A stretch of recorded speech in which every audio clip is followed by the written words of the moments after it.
Help. Help me, AI. Water has invaded my life. It's drowning me right now. Oh, well, yeah, I see how that could be. I see how that could be bad for you. You know, what kind of water situation are you dealing with? It's trying to turn my basement into a swimming pool. Ah, yeah, I can see why you wouldn't want that. You know, maybe you could just go get a mop and get a bucket and start. No, no, you don't understand. My basement is turning into a swimming pool. Ah, yeah, yeah.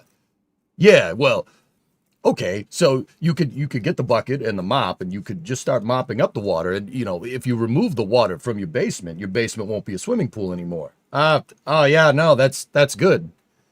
Yeah, that's really good, but I there's a lot of water. I really need a lot of help. Oh, well, you know, if you want to call the emergency services, I could call emergency services for you. No, you don't understand. There's just too much water. I'm drowning. Help.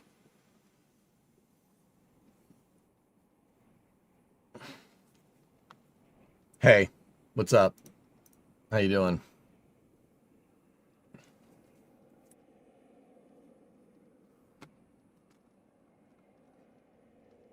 Welcome to the Space and Rocket Review. I've had a good 24 hours. Have you had a good 24 hours? It's a great 24 hours.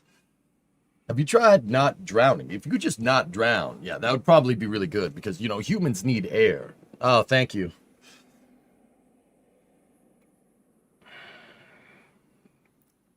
Sump pump went out. I don't have a sump. Discovery, go at throttle up. Water sucks. It really, really sucks. All right. So I decided we'll do a space and rocket review here before Flame Trench because there is some cool things that I want to show you. The photogrammetry was updated on the Cape in Google Earth, and I want to show you guys that. But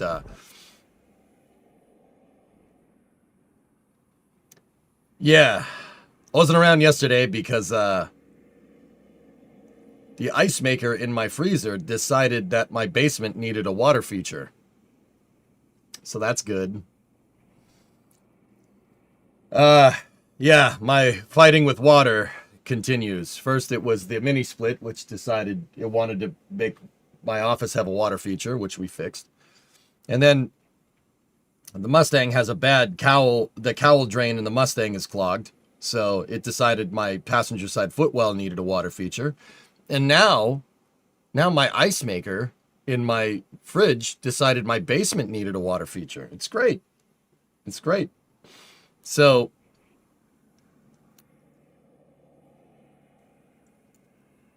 you got to wear the Lucky Dragon shirt for the ship catch. Yeah, all right, Logan. Yeah, I got you. Yeah, yeah, yeah. Um, I mean, basement water features are cool if you really need somewhere for the humidity to escape. Yeah, but you really need. Yeah.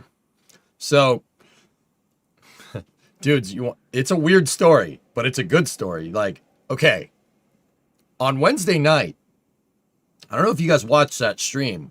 On Wednesday night, right up until the end of the stream, and I'll say how it ended in a second.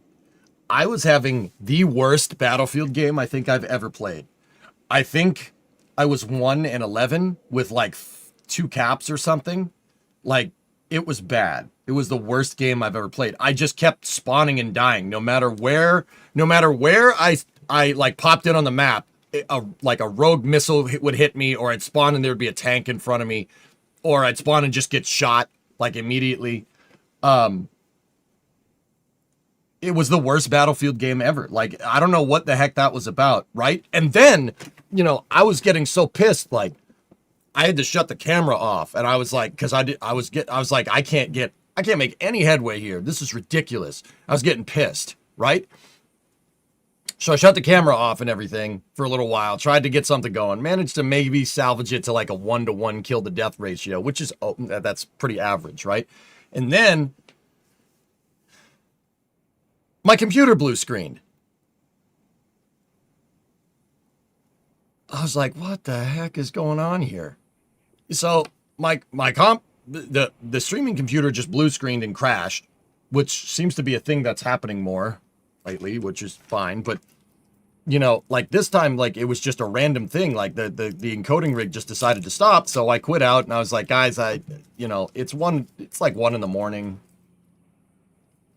I'm just gonna call it, you know.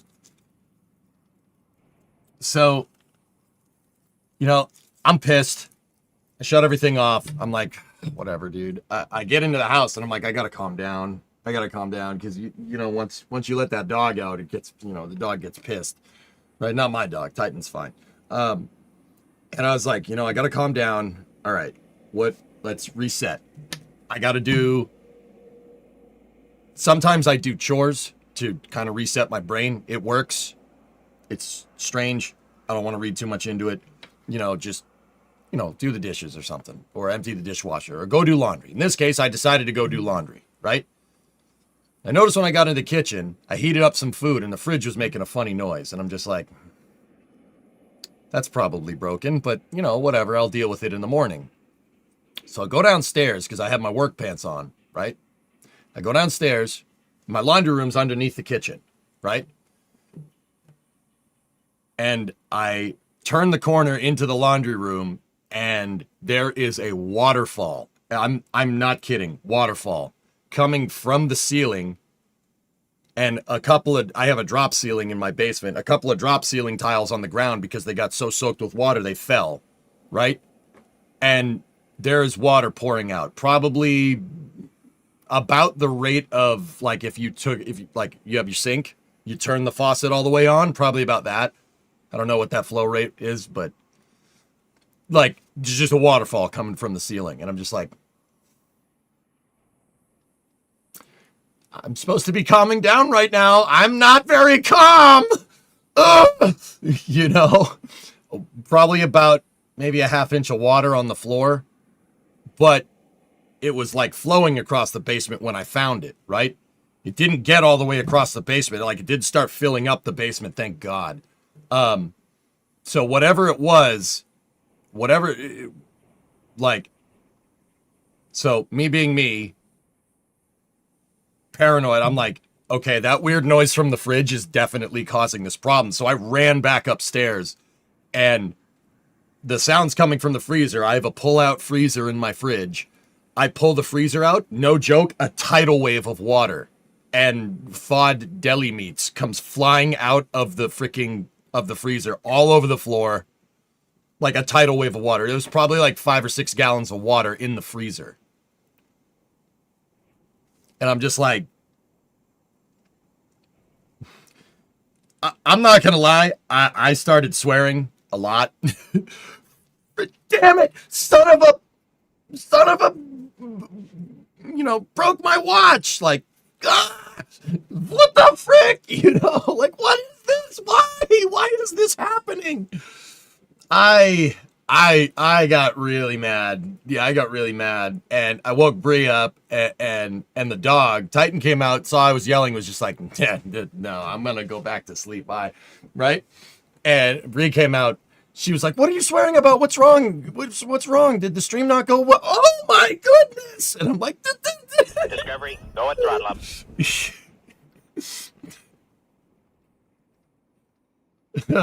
You son of a butterscotch biscuit. I'm calm. I'm calm. I'm not all right. I'm not good. So I open up the fridge. The water pours out. Bree's there. And I look in and the ice machine is just gushing out water. And I'm like, oh, that's great. It started gushing out water. It thawed everything in the freezer, which is great. I had a bunch of meat that I was saving that's basically shot now because it thawed. I mean, I don't know. I threw away a bunch of stuff. Like, there was ice cream in there. It decided to, turn one of the freezer trays into a big milkshake. That was great. Had to pick that up. Did you start laughing like Tom Hanks from The Money Pit? No, dude, I was so mad. The rage from Battlefield plus this, I was just like, I hate everything. I hate everything. I hate everything. Everyone, so I look at the ice machine and the ice machine has like a detent on it. The detent on it is for when the ice cube tray fills up, right? It won't allow this. It's like a lever. It won't allow it to go down. Now, I put some hamburgers that I had left over, not cooked, hamburgers that I had left over in the freezer, and it must, I did that during break on Thursday. It must have, because I have the freezer stacked. It's full of meat because It is. Like, I don't know, you guys don't have freezers full of meat? I'm pretty sure people do that, right? When I put it in, it fell over into the ice tray and wedged the detent up.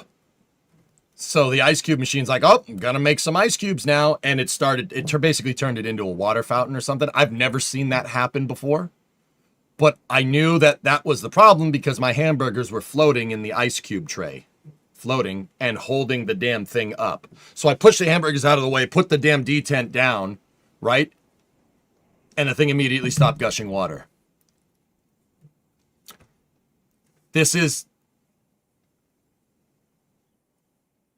So, dude, I'm no stranger to basement flooding. It happened at my parents' house a couple of times with heavy rains and whatnot.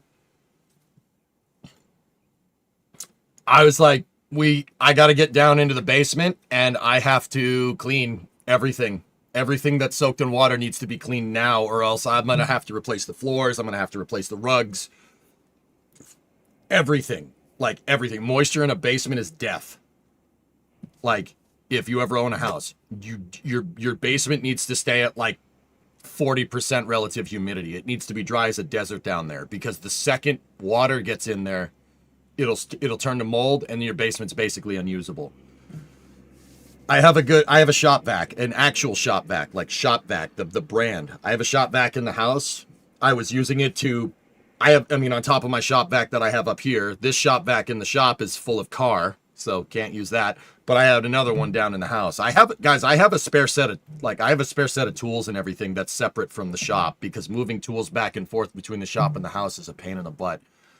So I have like a redundant set of tools. The TMX98, the Tang toolbox, that's down there, and a bunch of other just small tools for working on the house, a couple of drills, etc., etc. Right? So it's 1 a.m. My basement's full of water, and my freezer is basically a hot tub. So I was like, this is not a wait until the morning problem to fix. If I wait until the morning, there's going to be mold everywhere. So thankfully, I have a heat pump like this mini split in the basement of my house, and I turn that on to dehumidify, right? And I got the shop vac down there, and I got the steam cleaner that we have, the carpet steam cleaner, and I went to work. I vacuumed out of my basement probably, it's somewhere between 20 and 30 gallons of water.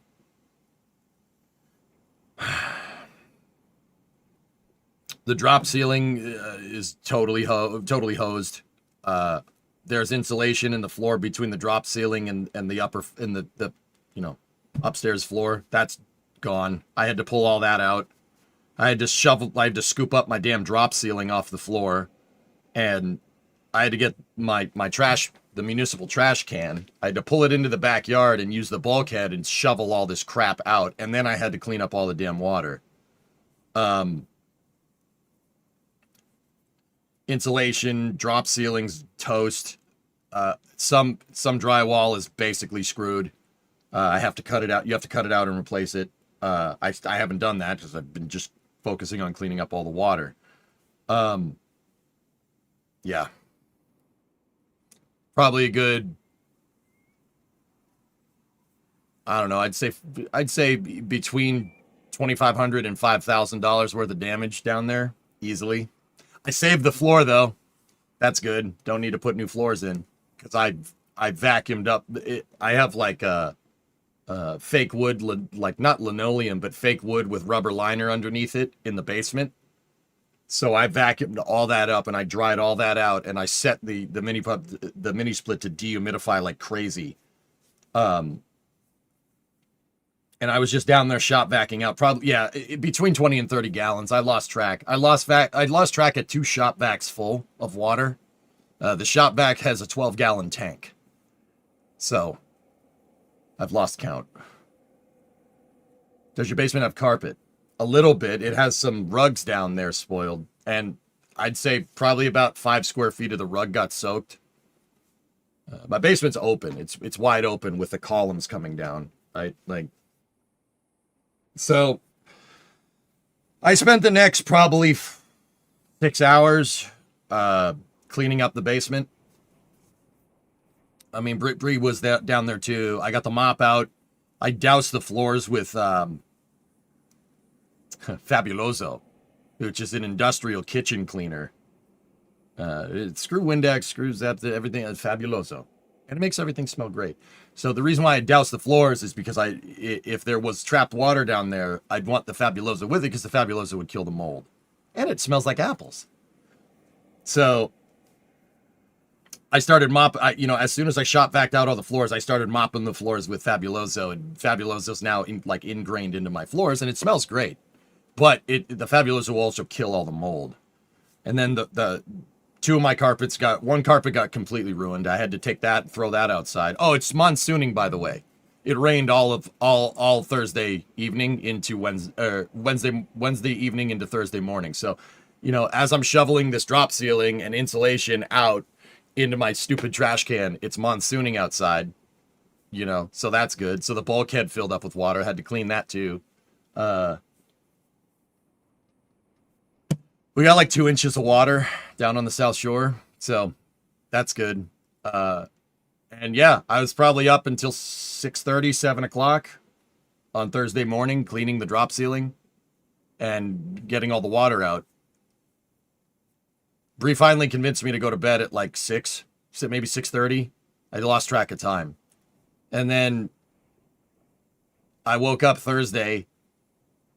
yesterday morning, probably around 10 a.m.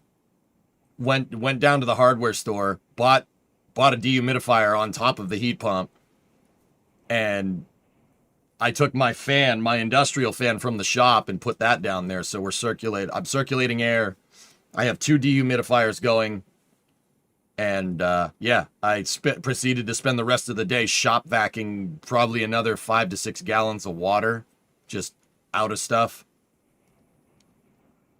The freezer's fine. The stupid ice maker is working.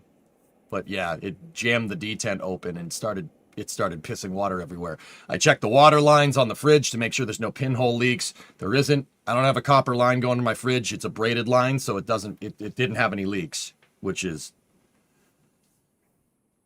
Yeah, my basement is probably sitting right now at like 30% relative humidity. I have the thermostat down there. Yeah, it is like desert dry down there. But yeah, I still have the fans going to just make sure that no moisture gets trapped down there. So yeah, yesterday I spent the entire day basically remediating everything because I have experience here. I've done this.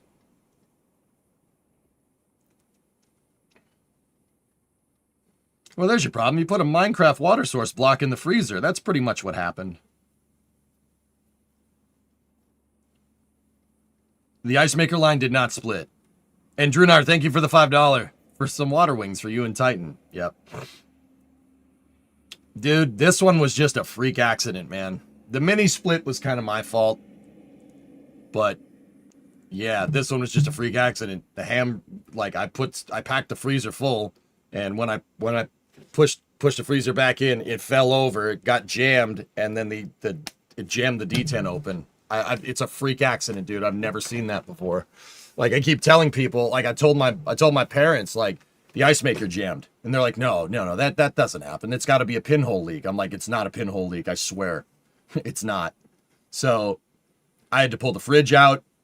I had to unplug the fridge, inspect the line. I had to go back there with the shop vac because the floor underneath the tiles underneath the fridge were quite inundated with water, which is great.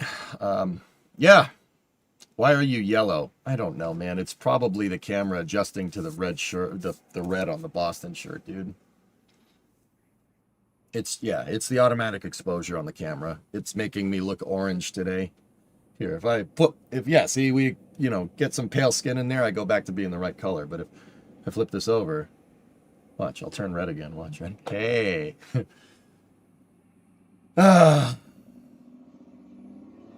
Would it be wise going forward to get some water leak alarms?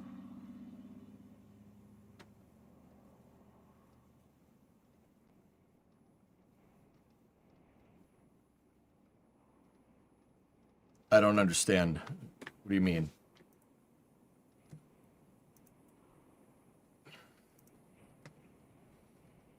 So, yeah, that's where I was yesterday. Are the Sox still on that post-Arden Army winning streak? They won 15, which is tying with the franchise record, but no, they're doing okay. They took 2 against the A's, which is good. They ended up, we had a series with Baltimore, with the Orioles, and they took 2 out of 3. The O's ended their winning streak, which kind of sucks. And the team's they haven't been reeling a little bit, but they're not as tight as they were during that win streak. But it is what it is.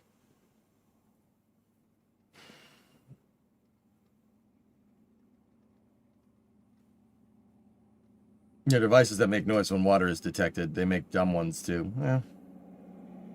I don't know. They're smart home sensors that you can put on the floor in areas where water is possible, and if something leaks, it alerts your phone.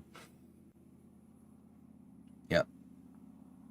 Oh, I mean, I don't know, dudes. We're in the house pretty much 24/7. But yeah, it's so weird that we had that weird Battlefield game, and then my computer blue screened. It's like someone had I'm not going to say there's like a higher power or anything, but the universe didn't want me here. Like, it's very obvious. It's something that I'm realizing when I get older. If the universe doesn't want me sitting in this chair, it has ways of letting me know, which is very weird. Like, and just me randomly deciding to do laundry at 1 a.m, like, that was weird. Why did I decide that? But yeah, if I had decided to do the dishes instead, or empty the dishwasher instead, my basement would have been a swimming pool, and I would not have noticed, and I would have gone to sleep. And my entire basement would be destroyed. Which, you know, like I said, man, I was pissed for a second, and then I realized if the computer didn't blue screen, I would have been out here playing Battlefield for another couple hours. So, you know, blessing in disguise, I guess. And the kitchen, too. Yeah, they would have been totally ruined. Like, the game systems are fine. Ramalot, I caught this flood. It had probably been doing it for maybe a half hour. Maybe. It was on its way of turning my basement into it. Like, once again, if that Battlefield game didn't turn in, like, if we didn't have that bad Battlefield game plus the blue screen, I would have stayed out here probably till like 2, 3 in the morning, like what we've been doing, and the video game consoles would have been destroyed.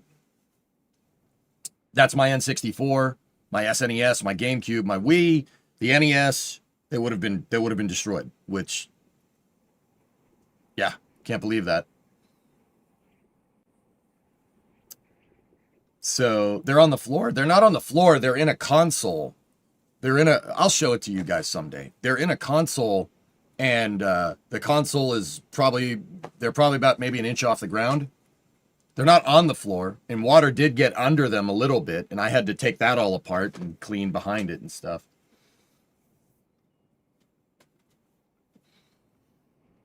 Yeah.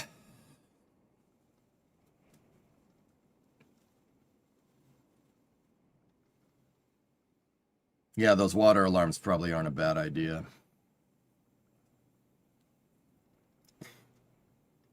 Yeah, Kerbal, yeah, fridge leaked into the basement. So I lost probably about a square foot of drywall, 4 or 5 drop ceiling tiles. Yeah.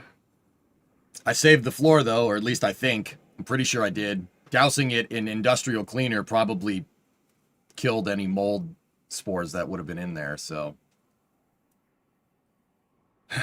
we'll see.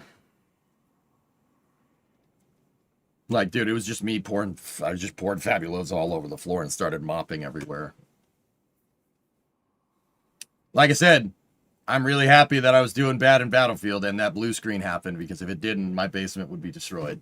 Like, destroyed. So yeah, that's where I was yesterday. That's why there wasn't a stream. Oh, dude, did it suck. That was not fun. But it's not the first time I've cleaned up a damp basement, dude.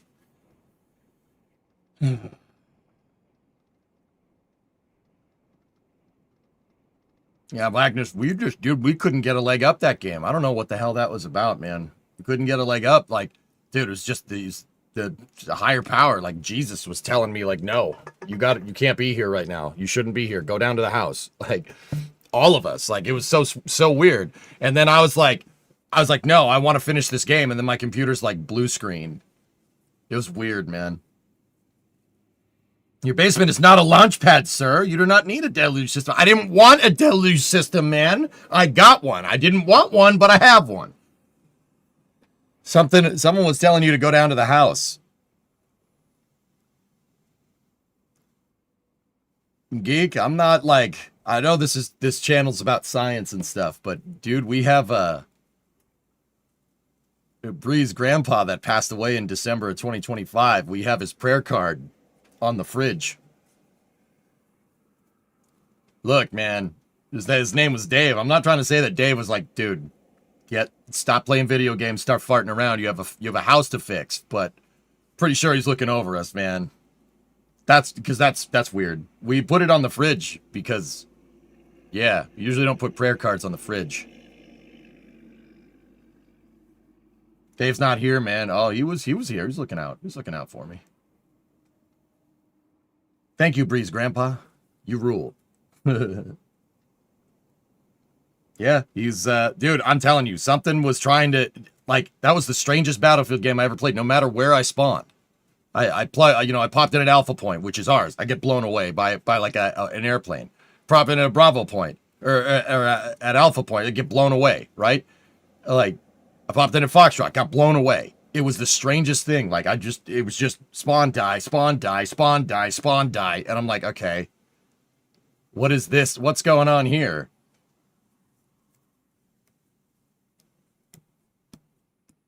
It was late at night. I was getting a little tired, getting a little wired, right? But yeah, dude, weird, man. Something was like, the universe was telling me, like, you got to get away from, stop streaming right now. Go down to the house. You know, it was weird, man. Yeah, I couldn't shoot. Yeah, exactly. It was strange. Like, every shot I missed. Yeah, yeah, dude, it was weird, man. The Dave abides. Found out that my mechanical room drain was plugged and the furnace humidifier flooded. One of the buzz boxes woke you up at 2 a.m. Yep. Yeah, I'll probably get one of those water sensors and put it down there just to be sure. Believe me, I know where the low point in the basement is now. I'm very familiar where that is. Thankfully, the low point isn't near the video game consoles or any electronics. That's good. Yes, that's why you sucked. I don't know, man. It's been a weird 24 hours, dude. I've been basically in my basement with the shop vac just going ham. I couldn't save one of the carpets, dude. It was too inundated with water and it was old and crappy anyway, so I just threw it away. But we have a, like next to the video game consoles, we have a really nice rug. It's not like anything crazy fancy. It's just a, a rug that you can, that's designed with, like the rug that you get like for your living room, like everybody's going to step on it, right? And but it's a nice rug, right? That thing got a little bit wet because water went over there and I steam cleaned the crap out of that thing. Like I sat there with the damn steam cleaner, just getting all the water out of it, soaping the damn carpet. And yeah, saved it. We'll see if I save the floors. It really ties the room together. Yep. Yeah, Dons. Sometimes you get glimpses of it. Yeah, man. Like, what are the odds? Like, if I wasn't having a battlefield, if that game was good in my computer blue screened, I would have tried to restart the computer and I would have tried to keep the stream going, right? Get back, but the not like this thing comes up on Twitch, and I would have been like, no, I gotta get it back. Like if we were having a good game, right? Simultaneously, like if I was just having a bad game of Battlefield and no blue screen, I would have kept playing. I would have been like, okay, we can't end on that. We got to play on a good game, dude. It's just like a perfect sequence of events that let me save my basement, which is weird, man. And then me just randomly deciding to do laundry at like 1 a.m. What's that about? I never do that. Weird, dude.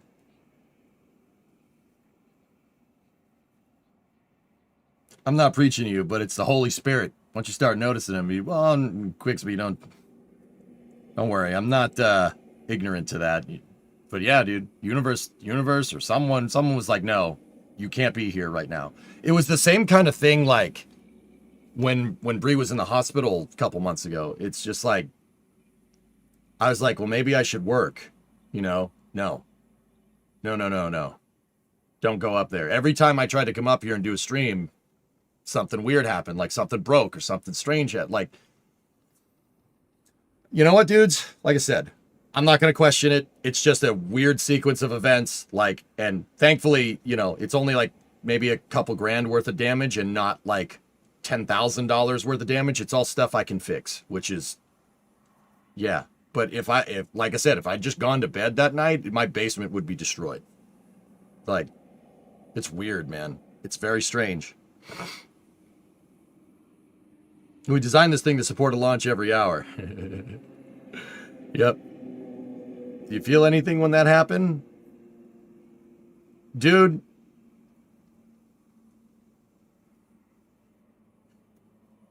Yeah, like the blue screen in Battlefield, I was like, I thought about it. I'm like, okay, I guess somebody doesn't want me to be up here. I guess I got to go calm down, right? So I just said, guys, I'm going to bed. Good night, right? Like, yeah, I mean, I'm not going to say it was the same feeling as before, but like, yeah, you get a sense of dread that you like shouldn't be here. I don't know, man.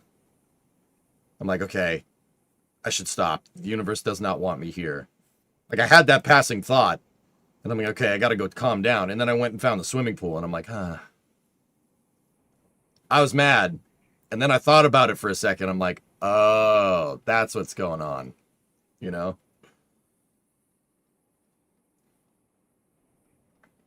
Gizen's hack incident happened and you ended up ending the stream somehow. Yeah, dude.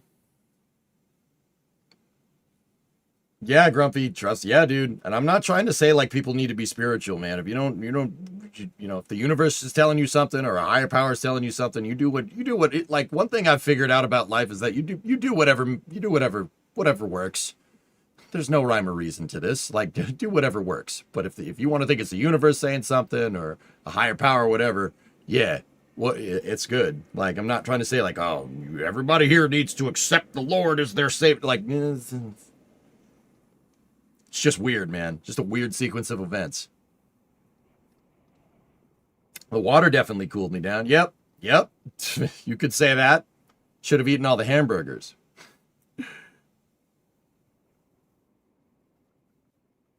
So I bought the reason why, Jim, you want to know the reason why I didn't eat all the hamburgers is because I bought a lot of them because I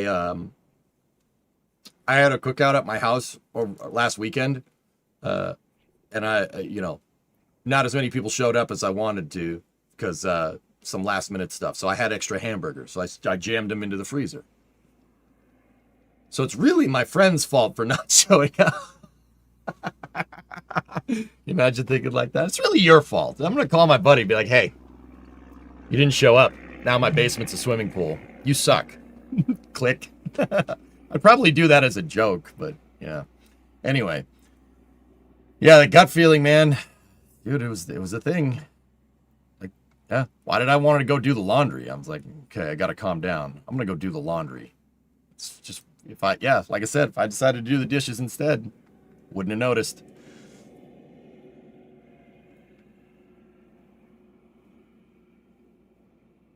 Send him the bill. Yeah. Like I said, dude, once upon a time, I have experience in this. Once upon a time, I worked on a construction crew. I worked on a construction crew for the summer of 2005, my junior year. That was my summer job. I worked on a construction crew, and we were...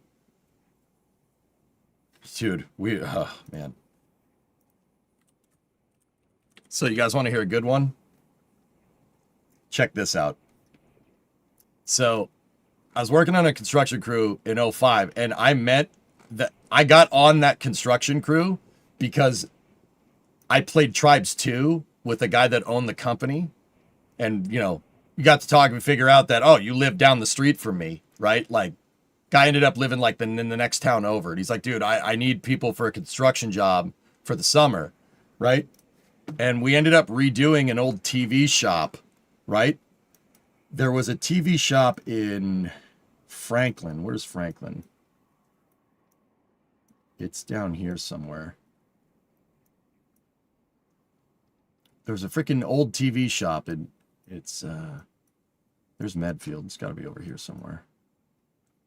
There's Medway. I'll just do Franklin. Franklin's over here somewhere.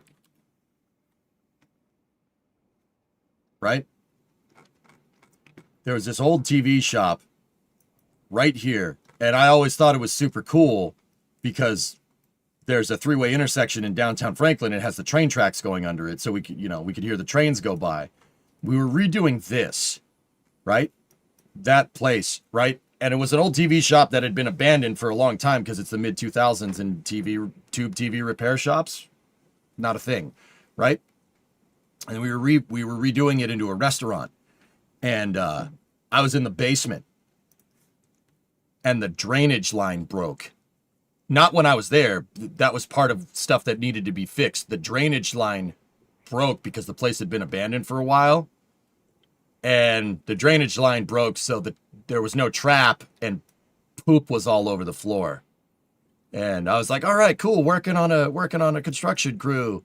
My boss was like, hey, go downstairs and pick this up with a squeegee and a shop vac. And I'm like, yeah, it didn't smell good down there. So I have a lot of experience. I have about 2 months of very intimate experience with cleaning basements and getting water out of basements. Yeah. I got paid really good, though. That was a good job. Yep. That freaking building right there. Don't worry. It wasn't Bamboo House. It was another restaurant before that. But, yeah, that's, I spent an ungodly amount of time in the basement of that stupid freaking building cleaning out water and poop. So, did you have coveralls? Yeah, of course, dude. I ended up getting my boss at the time ended up getting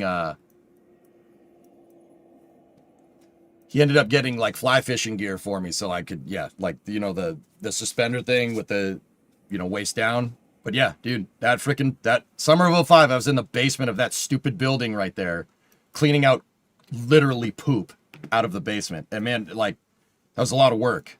But I got paid really, really well for '05, Got paid really well. So, yeah, I have a lot of experience with basement remediation and stuff. Yeah. That was not fun. So, this thing, like, when my basement flooded yesterday, I was like, nope, we can't wait. We have to fix this. Has to be fixed now. Like, it has to be fixed now. Not tomorrow, not after breakfast. So yeah, I got down, I loaded up got the shop vac, went down there and set the thing to dehumidifier and just sat down there. And Bree's like, why are you doing this now? I'm like, it has to be done now or we lose the basement. Everything. Like, believe me, that's not good.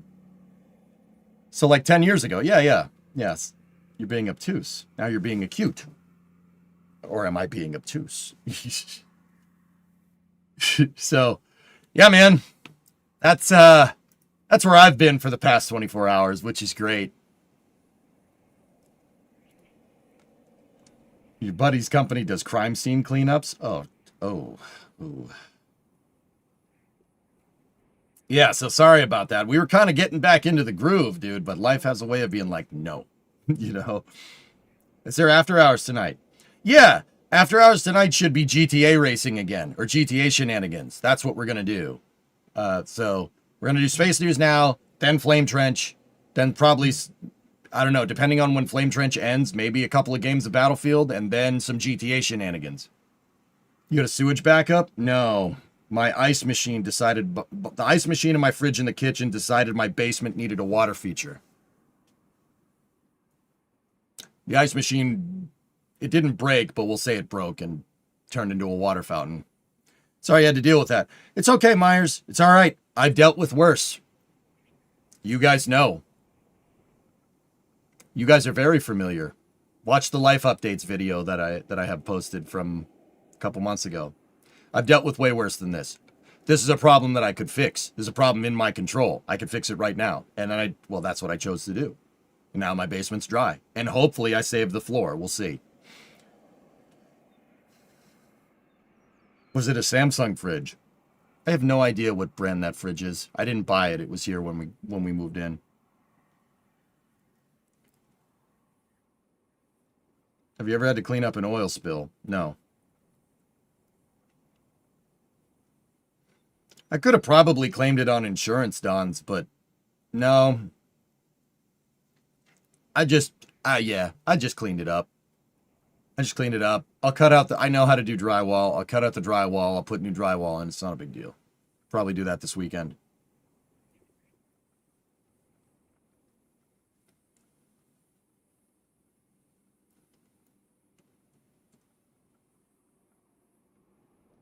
If you don't claim it, there's no point in having insurance.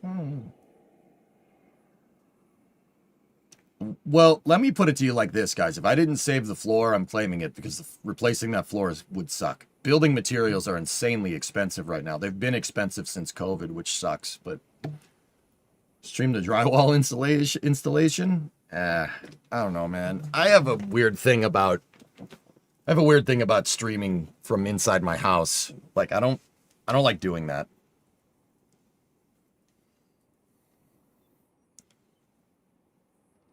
Yeah, Trey, I'm amidst the chaos, I have been keeping up with Ship 40's recovery efforts. Yeah, and I don't want to I don't want to claim it. This isn't a big enough deal for me to want to claim it on insurance, man. Especially since I basically am the reason why the ice maker broke, you know. So yeah, I'm not gonna do that. Let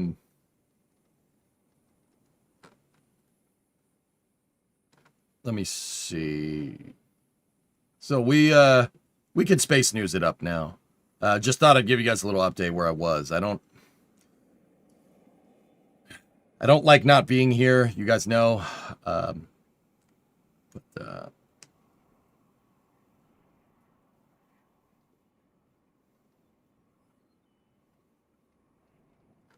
Let me see. I'm trying to find here. This is what we'll do. I don't mean to just keep defaulting to Space Engineer, but Space Engineer has the good updates.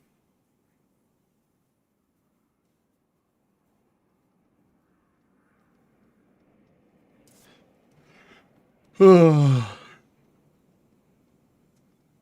we see a basement construction stream? No. Fellas, I don't want to stream inside the place where I live. I don't know. It's just like I'm pretty transparent about like stuff like this, and I don't want to. I just don't like doing that.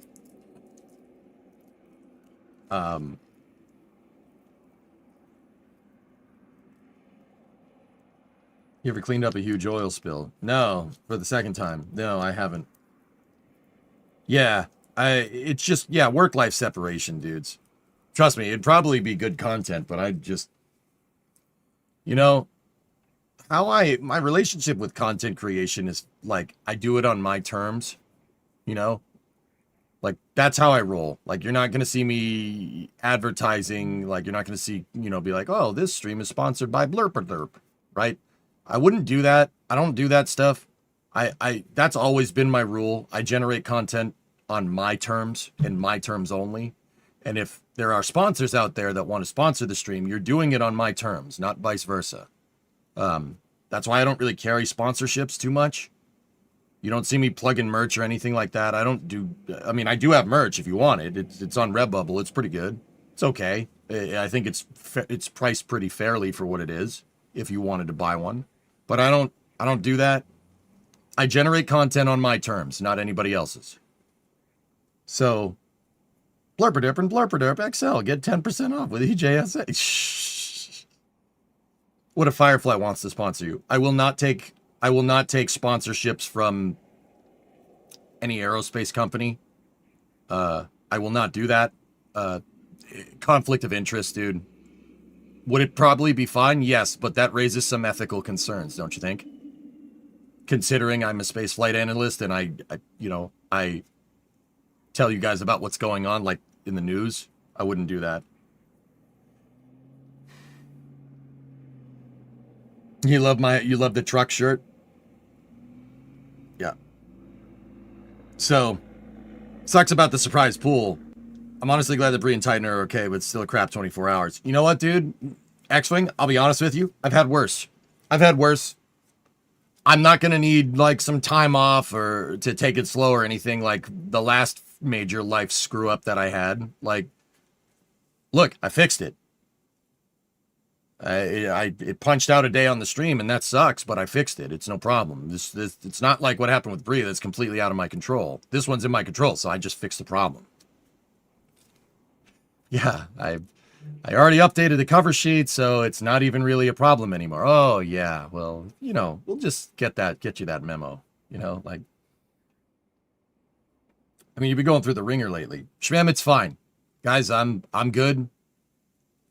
I've had I'm not going to say bereavement, but that's the word that comes to mind, but that's not really the right word.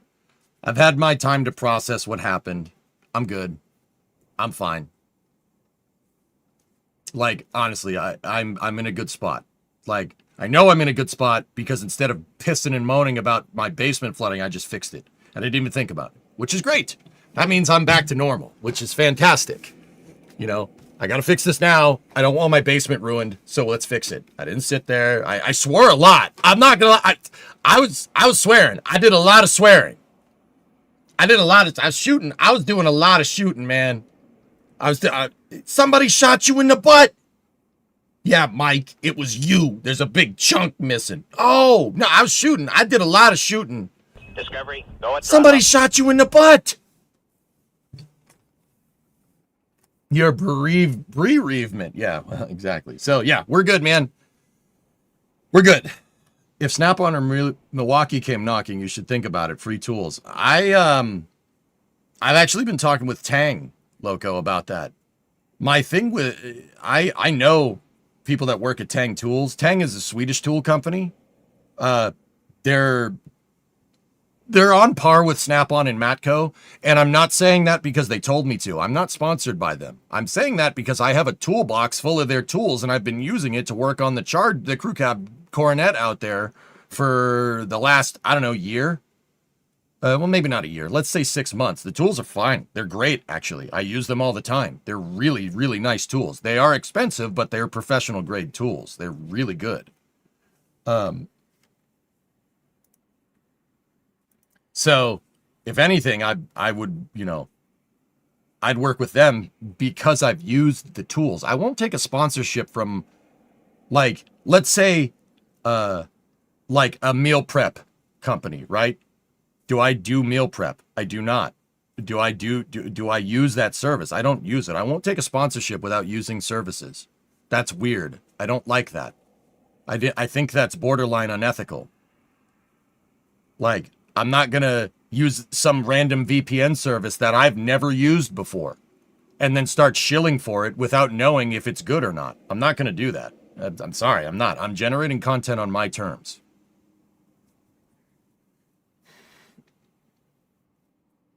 A Dunkin' sponsorship would be fantastic. I could really use that. That would be really good. Please just send me coffee. It's not a home project if you're not cussing. Yep. So yeah, Logo Texan, like that's my thing that's my rules with content creation. I will only take sponsorship from stuff that I actually use. I think it's very unethical for me to push content onto you guys or push advertising onto you guys to make some money for a service I don't use. And I'm not going to start using the service just because I got a sponsorship from said company. That's dumb. That's not how I roll. Yeah, but Dunkin' Coffee is terrible. It's not. It's good in Boston. It's crappy everywhere else. That's the most Massachusetts thing I've ever heard of. Happy Friday. Hey, Chris. Michael, you're right there with me. You're going to be 70 in November. Learn to do all that you can. I can still do handyman work. That's right, Mike. Yeah, hell yeah, dude. I do the work on my house. I do the work. I'm not paying, I'm not, just on a side note, I ain't paying somebody to come here and fix drywall. I know how to fix drywall. And if you don't know how to fix drywall, you can go on the internet and figure it out in probably about a half hour. It's not that bad. If you're doing one or two small things. I'm not saying you need to go drywall a whole office, which is what I did. I did the drywall in here. I did the drywall in this room. Is it good? I mean, it's all right. It's all right for what it is. It works. It's pretty good. I did the drywalls. I did the baseboards. I did all of it. It's not that hard. I did the drop ceiling in here too. It hasn't fallen yet. It's pretty good. But I like doing the work myself. And not half-assing it either. I like doing the work. Like if I have an electrician, not that I would do this. This is a weird example, but if I have an electrician over, right? Like I had an electrician come and wire the 240 volt wire for the mini split, right? I'm not going to say I'm going to go start putzing around with electricity. You shouldn't do that, and you shouldn't do that unless you're a licensed electrician, ever, because it could screw your homeowner's insurance if you don't, right? If you didn't have a licensed electrician do it, or you did it yourself and it causes a fire, you're screwed. Screwed. You can't claim it on insurance. So I had an electrician come out and run the 240 wire. Now, I'm not going to go run in 240, but I know how that 240 wire is wired. I know what the code is, you know? I'm friends with my electrician, so, you know, when he was out here, he was teaching me everything about it, like how it needs to be, how the breaker works, where it needs to be wired, etc., etc. Like, and once again, I'm not going to do electrical work. I don't do that. But I know how it works. So if there's something wrong, I can call my electrician to be like, yo, I think this is broken. Easy peasy. I don't half-ass. I whole-ass. Never half-ass two things. Whole-ass one thing. Ron Swanson. Good quote. Whoa, EJ knees. Yep.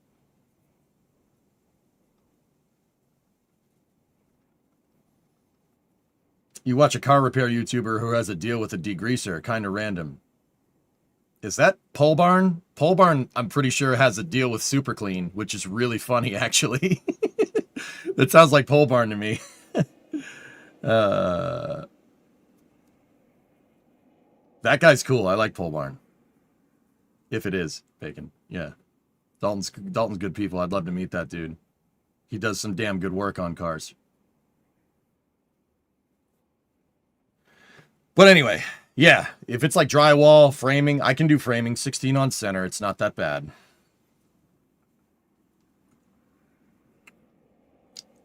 Can we screw around on Google Earth some more? Well, yeah, I was going to give an update for Ship 40 here. So let's jump into space news and go. But yeah.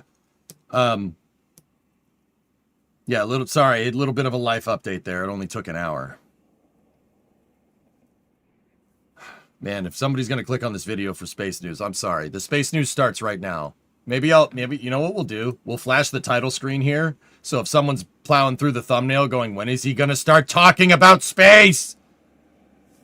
They see this part and, you know, we can go from there.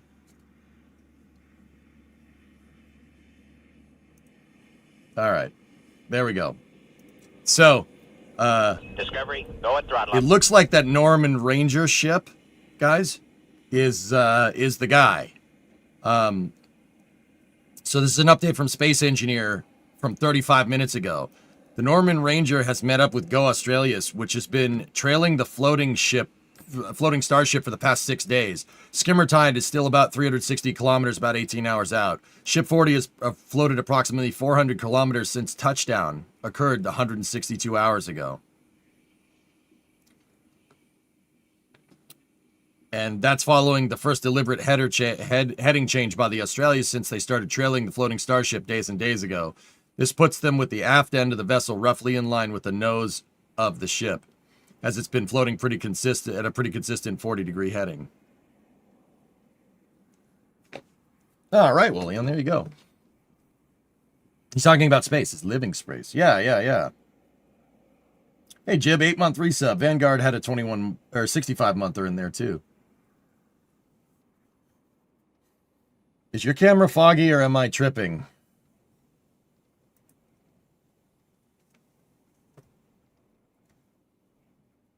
No, it's the exposure. What the hell? Yeah, it's the exposure rate on the camera. Hold on. It's because I'm wearing a red shirt. The chroma is screwing up. Or I have red on my shirt. It's this color palette. It does not like the camera gets very... Oh, that's the 4K. Ugh.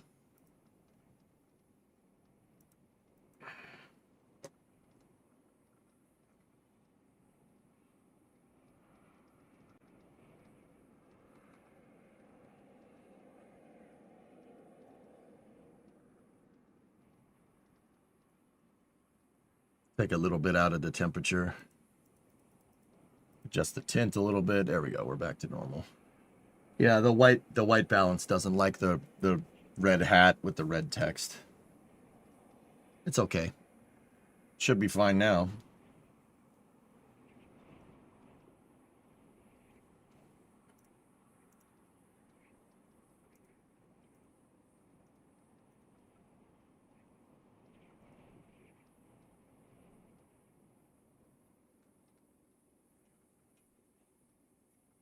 Okay, so yeah, Norman Ranger. Here, let me the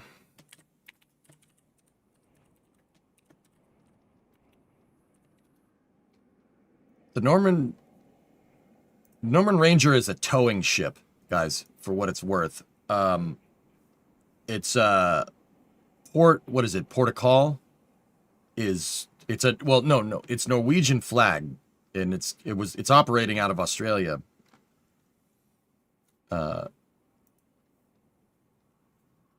Here, let me get you some info on the ship.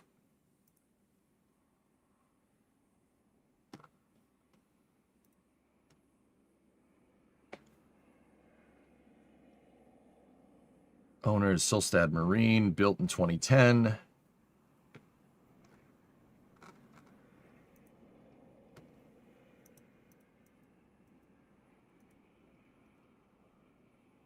Yeah, that's a pretty big ship, man.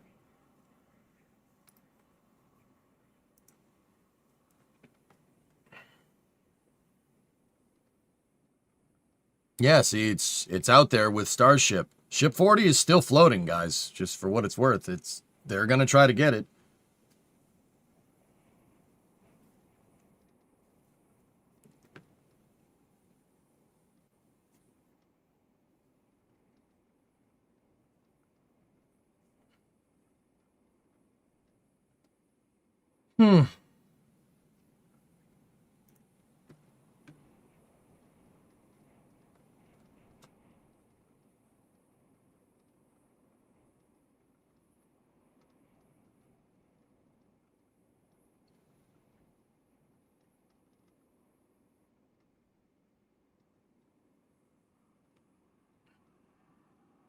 Hopefully they brought enough buckets to pail out of the payload bay. I'm not sure how they're going to do that, Ike. I don't think they'll be able to get inside of the thing.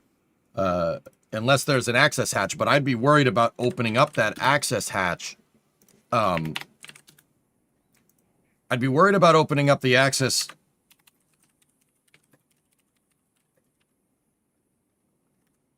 I'd be worried about opening up the access hatch in case the payload bay is pressurized. Opening up an access hatch to get into there could sink the ship. But yeah, here, Ship 40 is still out there. This is a shot that was posted on Wednesday. Actually, Tuesday night into Wednesday. It's still floating out there. And Go Australia, it's the SpaceX chartered recovery vessel, is still with it. Send them your shot back. That's a good idea.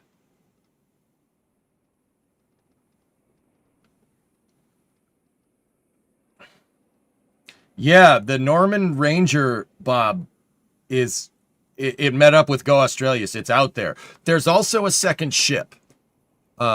Space Engineer has pointed out that Skimmer Tide is still out there too. Skimmer Tide cannot go as fast as the Norman Ranger. That's the Ranger right there. This thing, see this thing right there? This post thing that's on the back? That thing is, it's basically a fifth wheel to tow stuff. These are, I believe these are rig tender ships, but I'm not sure. I'm not sure what that thing's doing down there in Australia. I'm sure you probably could check the manifest, but...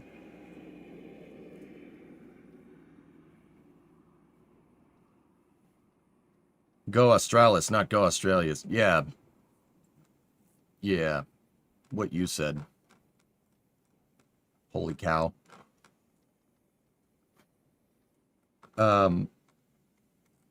Max. Fifth wheel or gooseneck? Well, it's basically a nautical version of that, of a fifth wheel. You don't need a gooseneck with the ship, right? You just need some towing line. But Skimmertide is also out there too. I'm just looking for a picture of it. Skimmertide is the other ship.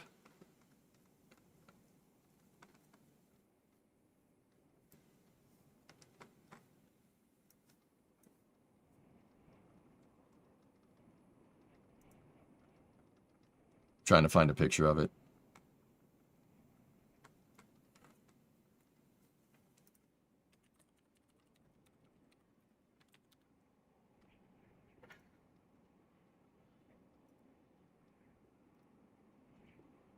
Here's a picture of it.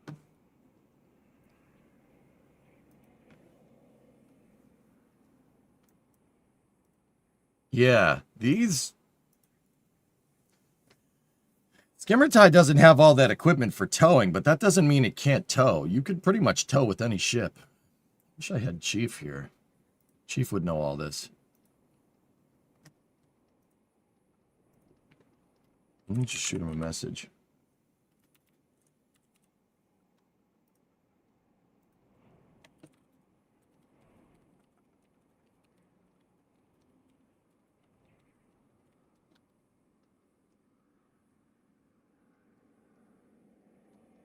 It's probably just for resupply. Could be just for equipment. Yeah, I mean, this is... So, like, anytime you see a ship like this, like Skimmertide, Norman Ranger can do it, but a ship that has a lot going on up at the front, but really not a lot going up at the back, this is a tender... They're tender ships. That's what they're called.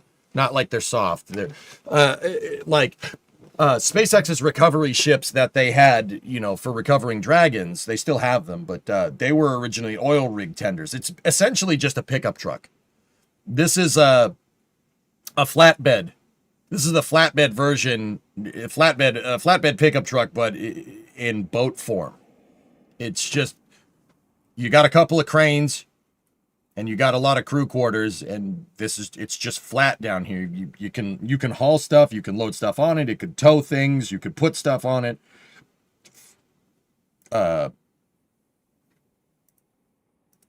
Yeah. It's actually cool because they make ships nowadays with like a fairing on the front for fuel economy.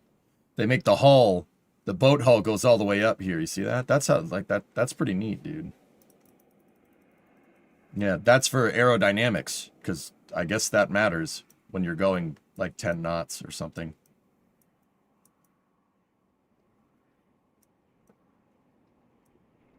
And this thing has 3 azimuth thrusters. See those crosses right there? There's 3 propellers that go port starboard on the ship to allow it to move. It's for the North Sea waves. Ah, there you go.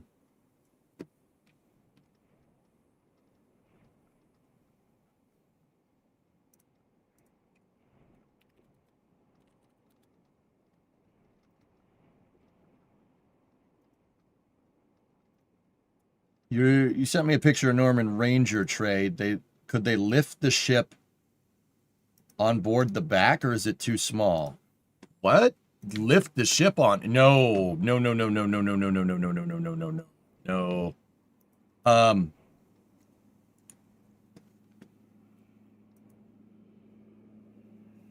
No. Does the Norman Ranger have that thing on it right now? That you could tow with that thing. That thing's a lot. Huh. Would ship 40 fit? Oh.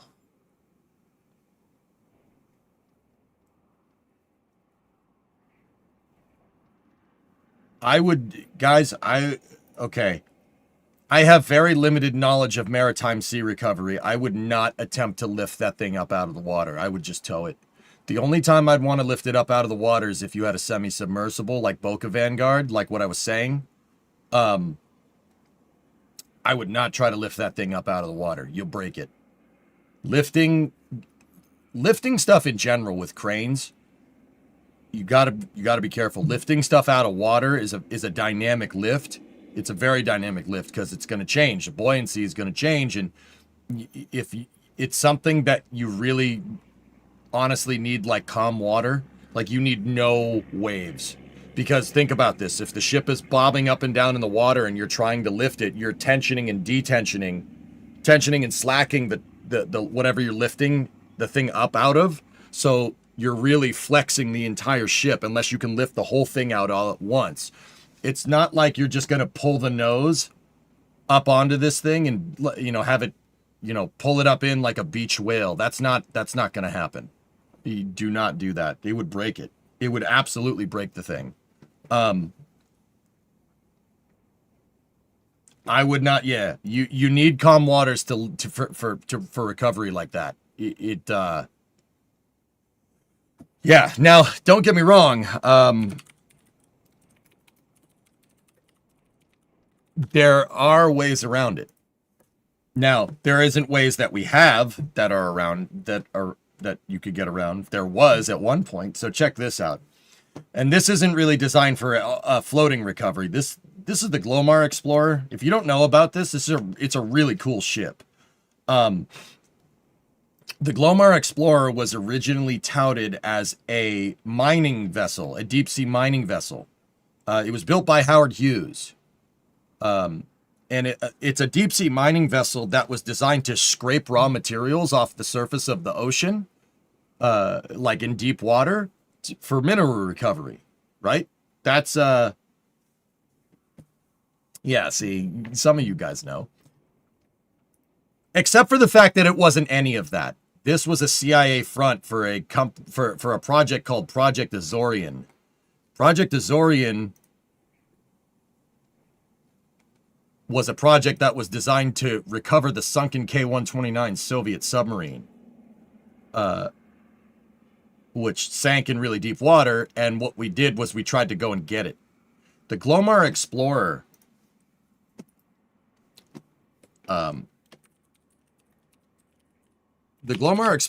got around that maritime sea recovery problem from having a gigantic freaking gimbal built into the ship. The gigantic gimbal built into the ship was designed to hold a line slack while the ship's rolling around in water because, here, let me find the right picture.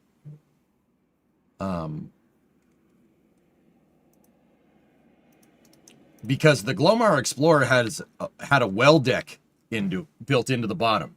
It was a well deck built into the bottom on both, like in the center of the ship. So if you were looking at it, from the outside, it just looked like a mining vessel, right? But this tower right here looks like an oil derrick or something. And this thing has basically one of the world's biggest gimbals built in. So the ship could rock while they deployed out of the well deck basically a gigantic claw. The claw, it would embed itself into the seafloor, and then it had grabber arms, and the grabber arms would grab the submarine. The crazy thing is that it almost worked too. But it ended up getting stuck in the mud and broke some of the arms. But they did get some. They did end up getting some of the submarine, which is pretty crazy. Yeah, but they had a gimbal. There's the well deck. Get off the screen. They had a gimbal, and it went down there and tried to pull the sub out of the mud, but it couldn't. He couldn't pull it out of the mud completely. And the submarine ended up breaking when they were pulling it up. But this had a gigantic gimbal. We're talking a gimbal that's huge, so the ship could rock back and forth, right? So this was like a specially built ship that was specially built just to do this, right? And even then, it required one of the most one-off like gimbal designs ever. This thing would have trouble recovering Starship if it was sunk. The Glomar Explorer could probably go get Starships if it still existed. It was scrapped a long time ago. If it existed, you could probably go recover the sunken ones. But yeah, we decided we don't like doing cool things anymore. Or if they do like doing cool things, they don't tell us about it. But yeah, even then, this thing wouldn't be useful for recovering a floating ship. This would be good for recovering the sunken ones, which are destroyed.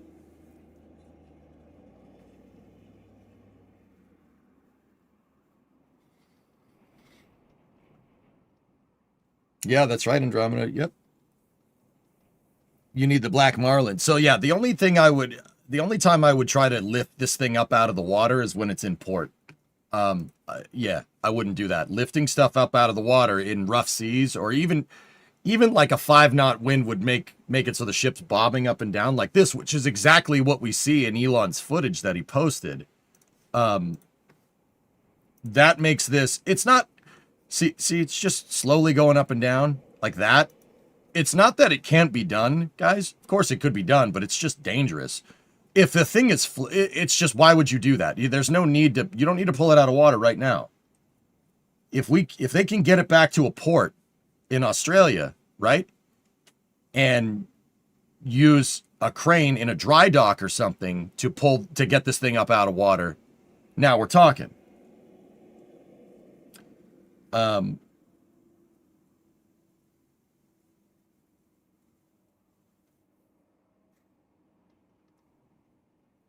But yeah, even then,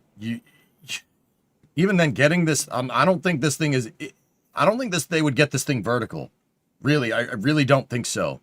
I wouldn't try to take that thing vertical until it's like at least back in Texas where the breakover devices are for it. So if they were going to pull it out of the water, like at a dry dock or something, I would try to lift it horizontally. Or, I mean, we've talked about this there's not really any, the biggest port here that would be able to lift this thing up out of the water, it's not really Exmouth. Exmouth is right here, and it's a small port. There's really not a lot of infrastructure out on the coast of Australia here, on the west coast. Exmouth doesn't have a big enough port, nor do they have the lifting devices to do it. It would be Perth, most likely. My guess, guys, huge guess, completely pulling this out of my tail with no, prior knowledge of Australia or anything, is there's a Royal Australian Navy port just south of Perth. That's where I'd take it.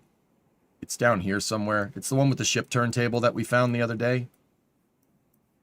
I don't know where it is. Of course, I can't find it. Because why would I?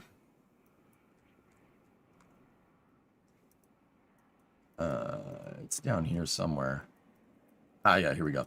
I'd probably take it here. The straight reason is because there is, oh, I thought there was a floating dry dock here. Well, that's a floating dry dock. You could get the ship in here, and you could pick the ship up out of the water with this thing.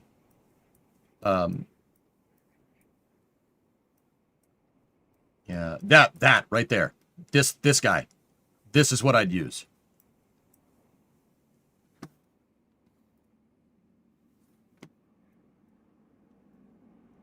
So, tow it into port, get it into this thing, and use this to lift it up out of the water, and then you could put it on another type of ship, and that ship could sail wherever. But yeah, I would not try to lift that thing up out of the water. I wouldn't try to lift it up out of the water at sea. You'd need something that has calm waters, like a protected harbor or something. Plus controlled access at a military base. Yeah, Bob, I can't prove it, but I'm pretty sure that's what I would do. Now, whether the Australian Navy would be cool with that or not, I don't know. But this is what you'd need. And once again, that thing is the only... Keep in mind, scouring up and down Google Earth isn't the gospel of, like, what's going on here. You'd need to really go and search around in marine traffic and stuff. But, like, see these harbor cranes and stuff? This is the commercial port at Perth. You couldn't use these. Those are not designed to lift something over 100 tons. They just lift shipping containers. I mean, I don't know that for sure. But I don't think those things would be big enough. Maybe a couple of them. But I'm not noticing... Okay, so there's some... That's a bulk carrier right there. That's another bulk carrier right there. This is... Over here is car import and export. That is a roll-on, roll-off car carrier. So that's pretty useless. Yeah, I just see car import-export over here. Oh, there's a dry dock with a submarine right there. But getting Starship onto the slipways, I don't know why you'd want to do that. Those cranes probably aren't powerful enough to lift it. Yeah, you could bring some mobile cranes. You could moor the Starship at a dock and lift it out with like a lattice crane or something. You'd need a couple of them. Yeah. There's not a lot in terms of heavy lift stuff over here. And of course, no heavy ships are going beyond this because of the train bridge right there.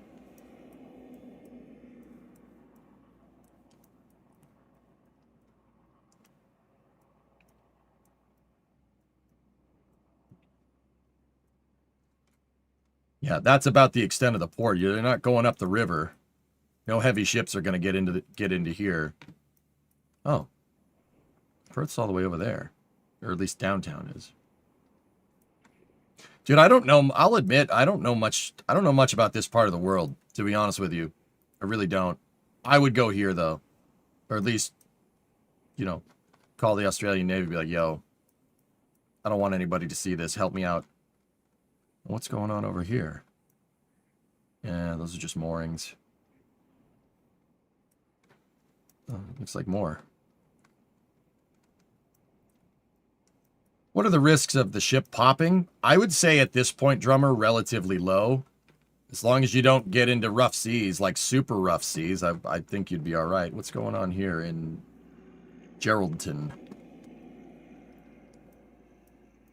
Bulk carrier on offload right here.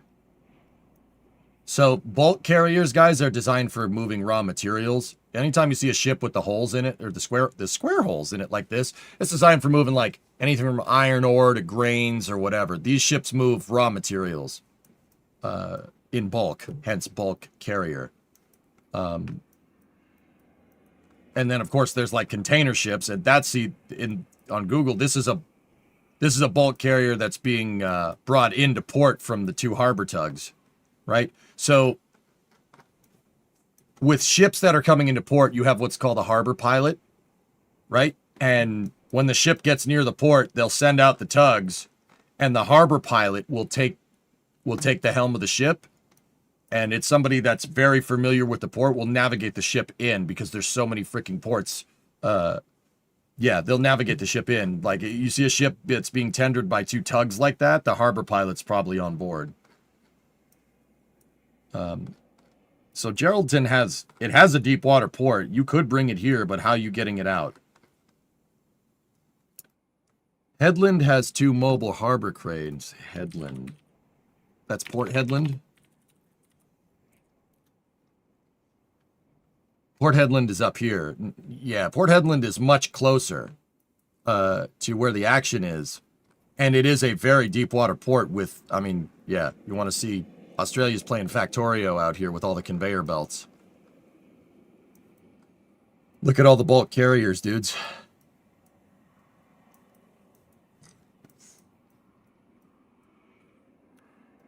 I mean, might be able to get it with those cranes right there, but yeah.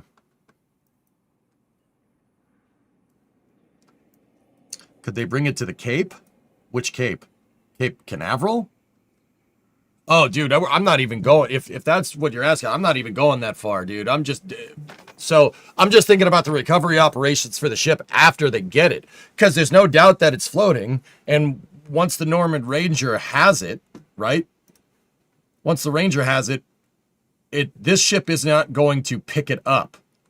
It's not going to pick it up and put it in the deck. No way. The deck isn't big enough.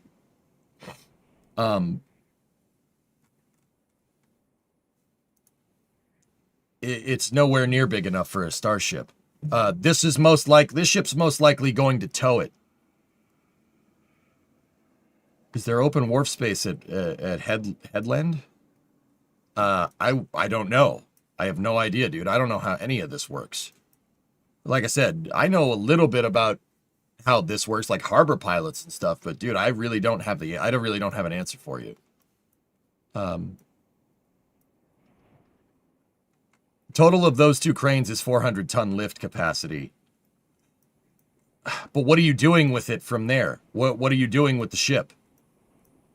You'd have to lift it, and then they'd have to lift it in the air and then put it on something.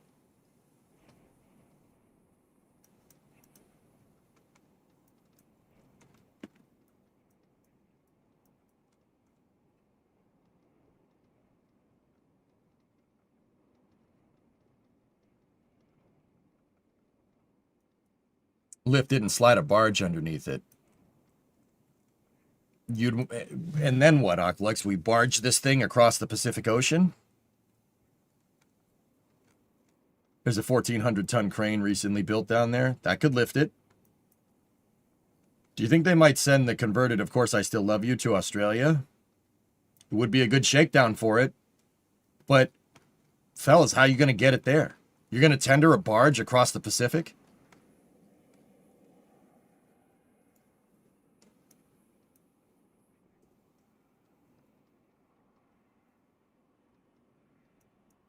Guys, spoiler alert.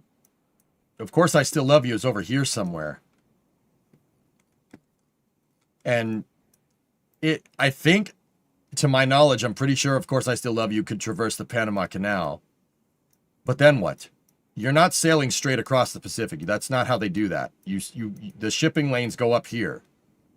And they kind of stay, not close to land, but close-ish. You don't want to sail out into blue water, especially tendering a barge. I mean, I don't know enough about maritime shipping, but that doesn't sound right to me.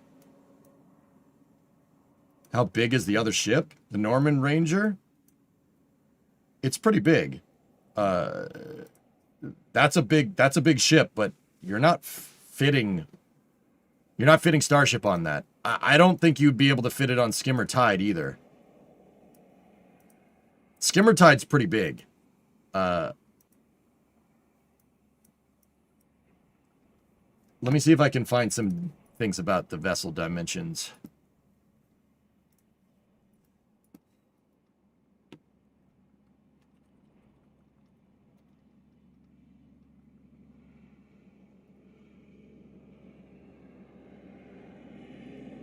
Oh, Chrome Kiwi has something about it. What's Chrome saying? Skimmer Tide is an offshore supply and multi-purpose oil service vessel. Built in 2012, it sails under the flag of Norway and measures 81 meters in length with an 18-meter beam and has a deadweight capacity of 4,000 tons. Skimmer Tide could pull it. Norman Ranger is an anchor handling tug. Anchor handling tug supply vessel built in 2010 by Ulstein Werft. It's 91 meters long, 22 wide, and features a bollard of approximately 280 tons. Has a deadweight capacity about 4,000 tons to 4,500. So the bollard pull, 280 tons. It could pull Starship. Ship 40 has a dry mass of 85 to 100 tons. We don't know exactly. And Norman Ranger seems to be the only vessel of the two with a rated bollard pull of 280 tons. Skimmer Tide looks to have no bollard pull rating, suggesting if it is a tow, Norman Ranger is likely the one to do it.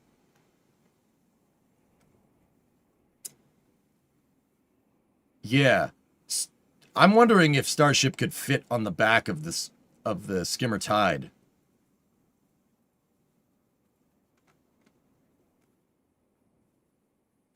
Werft is wharf? Oh, thank you, Sig. Tagged you in a Discord article about the big crane. Okay.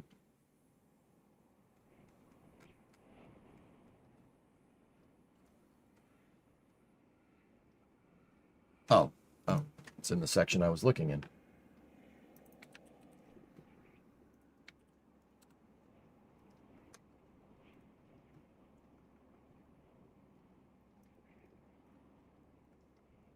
That could lift it. Yeah, that could lift it. Yeah. You'd probably need 2 cranes to party here, Dons, but that could definitely do principal lift. Yes, it is. That is more than, that's a plenty. So in this exact picture, dude, if you look at these, see each one of these things that has the triangle on it. Those are Libra counterweights. Each one of those is 10,000 kilos, so 10 tons. So 10, 20, 30, 40, 50, 60, 70, 80, 90, 100, 110, 120. There's 2 stacks of there. So we're already at 240 tons of counterweight. And then it has what's called the wagon on the back. The wagon is carrying an additional 80 tons of counterweight. But the wagon being further away from the pin of the crane means that you could, this kind of denotes that the lift is going to require a little bit of what's called loofing, which means it's further away. But yeah, crane has 240 tons on the back right there. This thing could absolutely lift Starship. It could lift it by itself. But what I wouldn't do is like attach this to, well, with a spreader bar like that, you could attach 2 lines to the towing fins and then try to pull it up out of the water. I'd be worried about when you lift it up and the payload bay, which is full of water, when you have it like at a 45-degree angle, I'd be worried about the thing splitting in half. But that could absolutely lift it.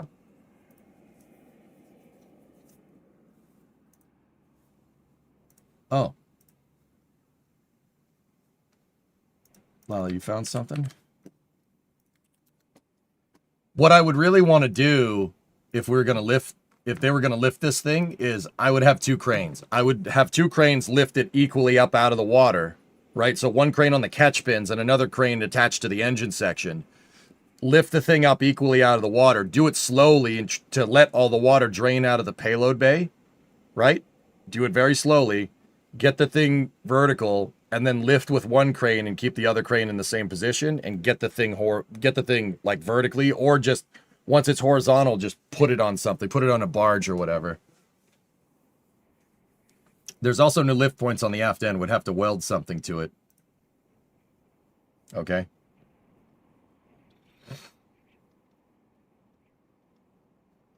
I mean, you could lift it from the hold downs. From the hot staging ring hold downs. You could lift from there. That should work. I would put an air hose up in the mail slot. I'm not sure they can get power to the ship, Aqualux. I'm not sure you'd be able to power that thing. The umbilical, the plug is facing down into the water, and it's been sitting face down in salt water for a couple of days. Actually, for about a week. It's probably not good for it. Talking about Starship? Yeah, Linux. We're talking about recovery operations. The Ranger departed from Pilbara ports near the port of Dampier. Check it out and see what's over there. Dampier?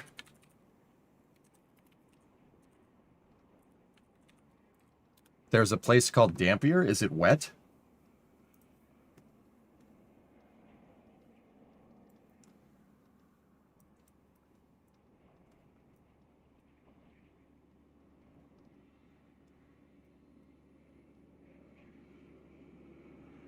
See what's down here. More conveyor belts, aggregate storage.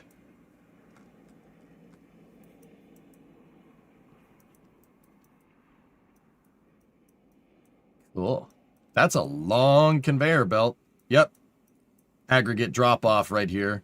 So the trains are moving what looks like iron ore, if I had to guess.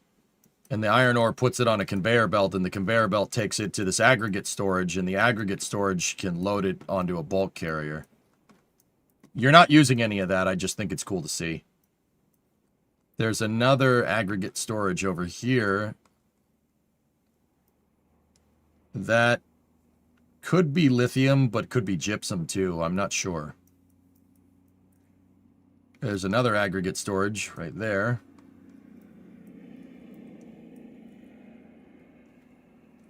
Yeah, right, Jib? Yeah.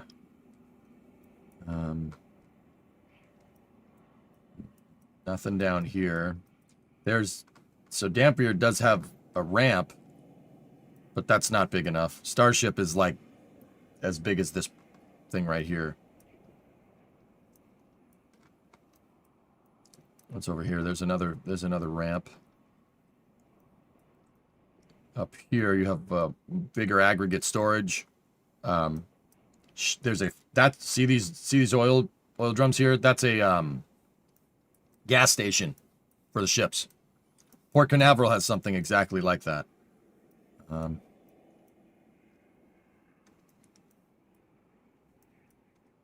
Oh, here we go. What do we got here?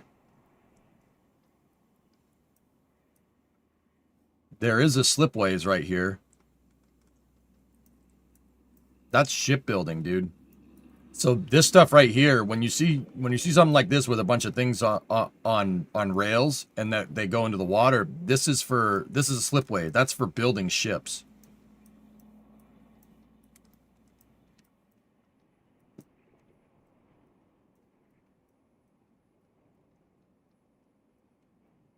Have there been any Planet Labs flyovers? No, but oh, there we go. That crane might be big enough to do it. Yeah, you could probably do it here. Up here as well. I don't see a crane up there, though. It looks like they're building a new port here. Ironically, the crane that's being used to lay down the slabs for the port, that could probably... These two cranes could probably lift it. Those are two lattice cranes. Skip the middleman crane and use something like this. That was my original, that's what I originally said. Just use a semi-submersible, Bacon. The reason why you'd want to use the semi-submersible is so you don't even need to lift it up out of the water. The ship will do it for you. And those semi-submersibles like the Boca Vanguard could just... They could lift it, get it up out of the water, and take it across the ocean. Guys, once again, I really don't think they'd tow this on a barge across, like, halfway around the world.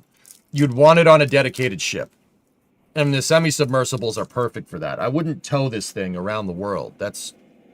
I wouldn't put it on a barge and tow it around the world. I'd want this thing on a ship. But, I don't know. What's my experience here, just in case anybody's wondering? I played too much Stormworks back in the day.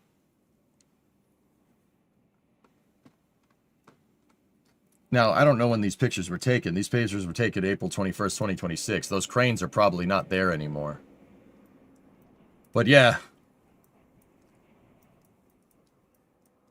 Man, so the other thing that I'm really learning here is that the only thing that's out in Western Australia is a bunch of aggregate storage and loading ports for extracting resources and stuff.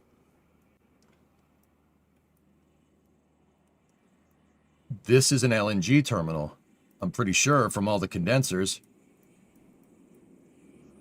Bro, it's Factorio in real life. Look at that. That's cool, man. 35B is down at Miramar. People have been telling me about it. Yeah. Actually, that could just be oil. But the condensers suggest climate control, so this could be a refinery, too. I mean, judging by the... Oh, you got distillation towers. Refinery. Cool. He would give away our LNG to Japan. Hey, if they're buying. Guys, this is a pretty sizable freaking refinery here. That's a pretty sizable port. Holy crap. I didn't realize. I knew Australia had a lot of natural resources, but damn, dude. So that right there, that's an oil tanker. The oil tankers, they're easy to spot because they have pipes on the top for pumping the oil into the holds. If there was LNG tankers here, they'd have big balls. No, I'm not even kidding. LNG tankers carry gigantic LNG spheres around.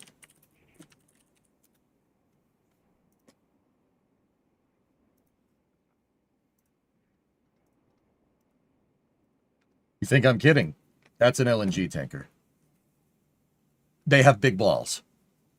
That's how you could tell one from anything else. They've got the biggest balls of them all, and they are from Australia. Look at your last comment.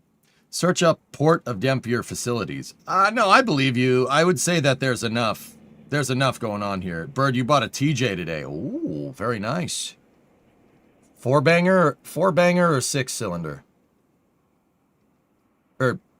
Yeah. And manual or automatic? This is important. Big explosive balls. Yeah, that's right. This will work. A Mammut? What is this?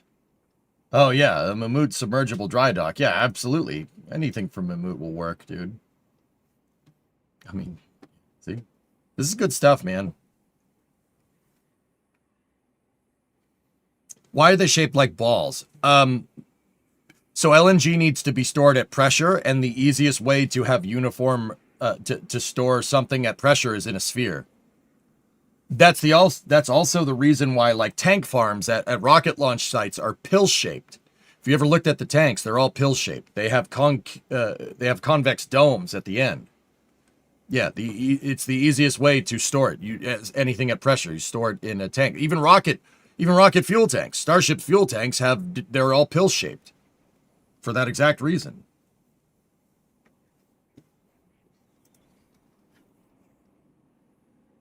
Yeah, so like, that's how you know that these tankers right here, those are oil tankers. This thing's moving oil. This is an oil port. This is not LNG. That and the drums give it away, because you'd see spheres here as well. These are all oil drums. There was more at one point, not anymore though. They have a shelf life. Those things can only hold stuff for so long. But yeah, so that tells me that this is a gigantic oil refinery.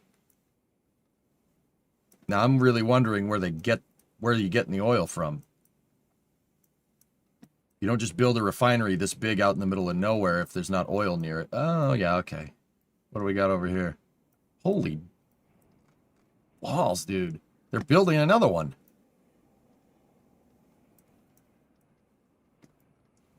Pretty sure LNG's on the East Coast. Where is all this oil coming from, Dons? Is there a well here? I don't see any. It could be coming from oil derricks, yeah.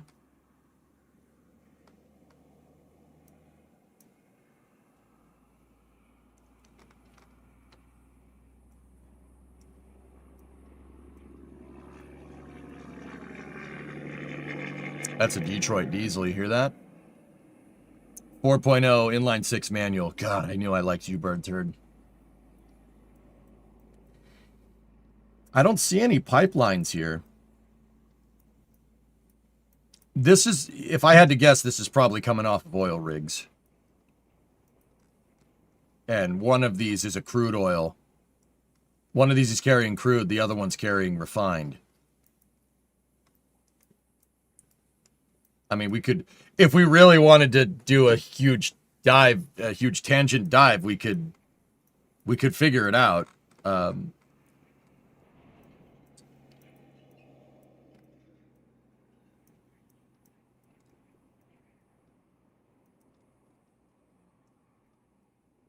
So, noticing a couple of things.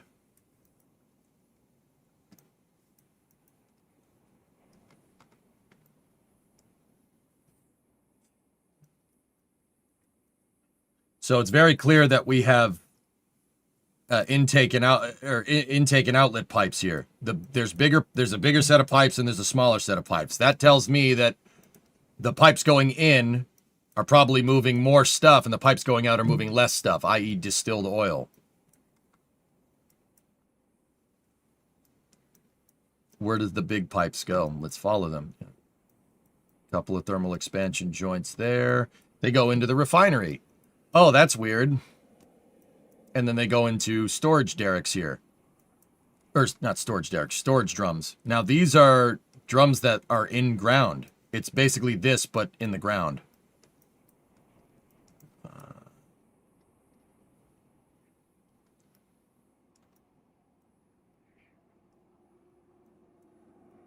And then the big pipes go into the refinery. Yep.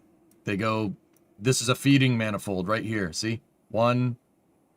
There's a feeder over there. So 1, 2, 3, 4. So that means so what the oil does from there is go through distillation towers. They got to heat it up. It separates the crude into a bunch of different types of fossil fuels, right? And then they cool it down with the condenser racks here. This is just a big air conditioner.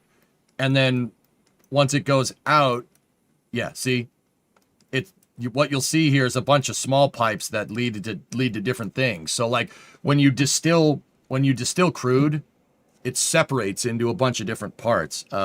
Here, just quick tangent into fossil fuels. Oil distillation.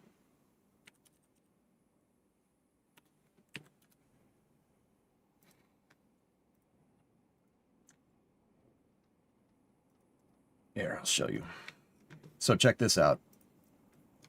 If you take crude and you put it through a distillation tower, right? It gives you a bunch of different stuff.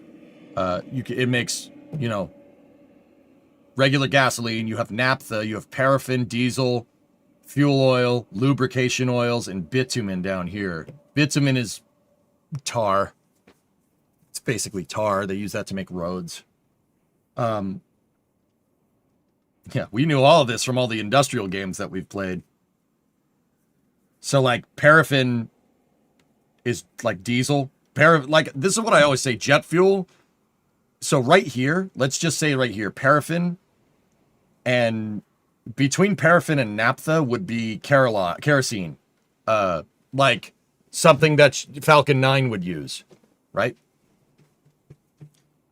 And then the gas left over from this, a petroleum gas, is what like Starship uses. If you take petroleum gas and you distill it again and you liquefy it, you can make liquid methane. Fun fact. Petroleum gas is like LNG, liquefied natural gas, right? And then you have gasoline for cars, right? And then the further you go down, the thicker the crude gets separated.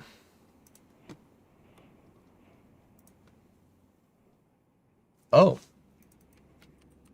Petrol industry in Western Australia. Wow. Nice. That's some pretty big oil infrastructure out there. Wow. Guys are sitting on all that oil? What do you do with it?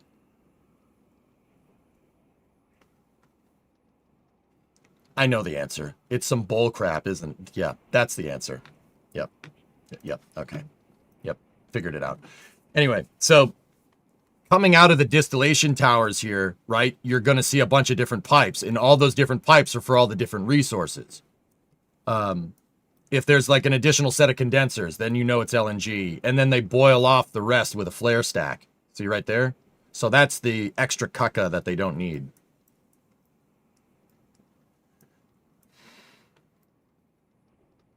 Why are we looking at oil? It was just a little bit of a side quest here, Wartuz, because this is Port Dampier in Western Australia. This is, Port Dampier is a huge oil port. It's a huge oil town, actually, and raw materials. So they got, I think that's lithium. I'm not sure. That's iron ore because it looks like the surface of Mars. And then over here you have gigantor oil infrastructure. So I was wondering where they get the oil. It can drop off crude here. They can let crude go, but there are underground pipes apparently too. We're looking for places where you could pull a Starship out. We're looking for heavy docks, and in that people asked about what this stuff does. So yeah, this is all distillation. A big thing with an oil refinery is the distillation tower. You gotta, yeah, you need that. It's like how you can spot a steel mill. Steel mills are really easy to spot because they have a Bessemer reactor. A Bessemer reactor just looks like a gigantic bottle. I'm going to go ahead and guess the underground pipe is right there.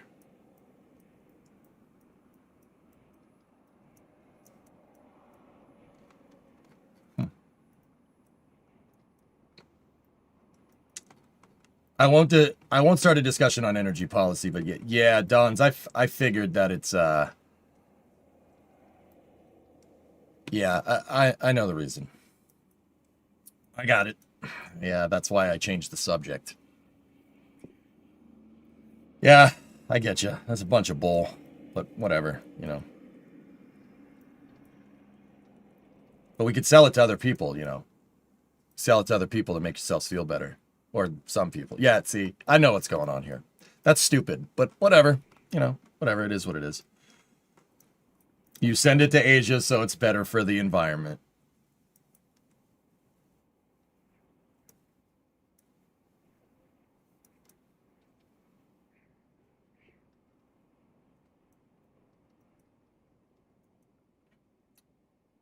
I'm not saying nothing. I'm not saying nothing. So, long story short, guys, Port Dampier has enough. There's a big enough dock to receive a starship. It would most likely be here. There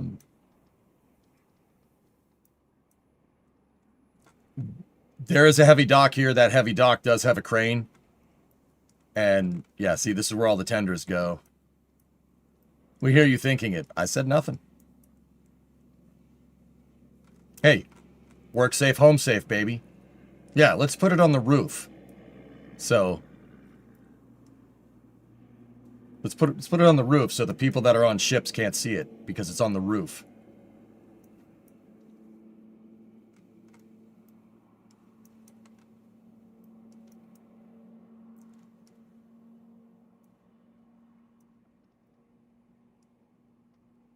Bob, you go for a floating dry dock? Yep. Work home safe, safe. Yeah, work home safe, safe, obviously. That's the safe house. You can tell because of the way it is.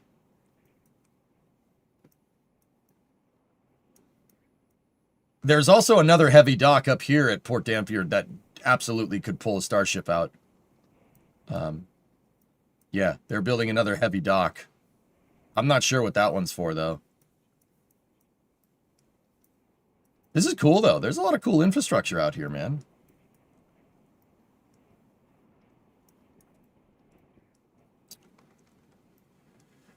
Yeah, but Dons, don't you understand? Dons, you're not thinking of the children. You're not thinking about the children. How dare you? Oh, how dare you? I'm sorry. That's all right. Let's keep going. So, yeah, that's how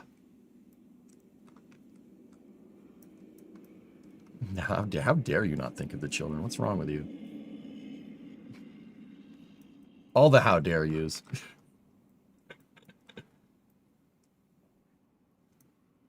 But yeah, the Dampier could do it. I'd just be wondering how you're going to lift it up out of the water. But there is a bunch of heavy moorings and heavy docks right here that definitely have cranes that could lift this. Actually,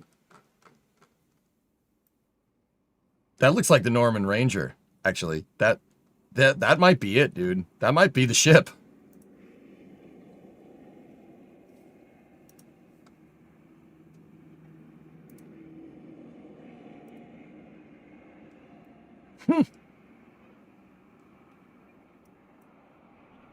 That looks like the right size.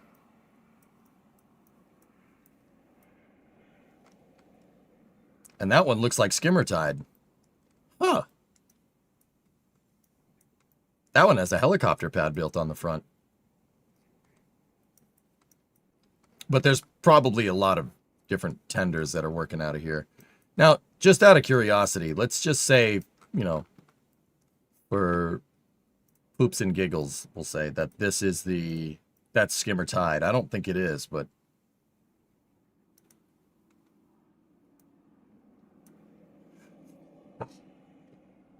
that's big enough. You could fit it on the deck. It's possible. Norman Ranger, though, I don't think.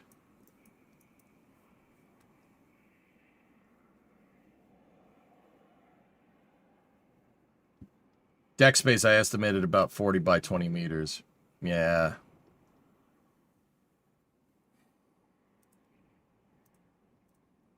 You guys keep linking me stuff about wind tunnels.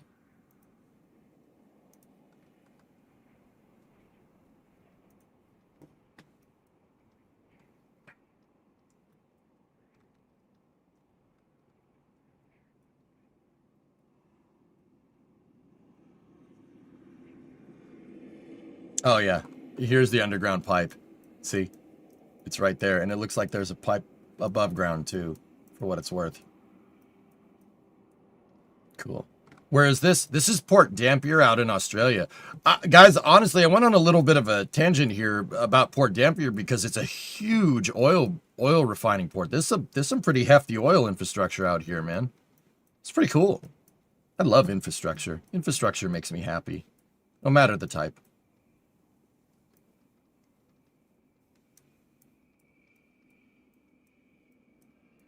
Funny name, since it doesn't seem to be Dampier. It doesn't seem to be damp here, yeah, right? Yeah, exactly. You'd want a remote port here, and honestly, if I was a harbor master at any of these ports, I'd be like, you're gonna bring a pressurized, unguided vessel into my port? I would say get it out of here as fast as possible. Yeah, all this stupid stuff made me just want to play work. Yeah, I'm not sure someone would willingly accept the starship. Like, if I was a harbor master and I didn't know anything about spaceships, I'd be like, it's pressurized, get it away from me. I don't want it here. What makes it pressurized? The fuel tanks, dude. Fuel and oxidizer tanks, Nick Pa. Once it's out of the water, you could depress. You know what's point? Let's put an asterisk next to that. I wouldn't want it pressurized with fuel and oxidizer. There's gaseous methane and gaseous oxygen sitting inside of Ship 40's tanks right now. Now, they're not at flight pressure, right? But there's still the ullage. There's still gaseous oxygen and gaseous methane. If they could purge the tanks out and pressurize the thing with nitrogen instead, yeah, I'd feel a lot better about it. But I thought they vented.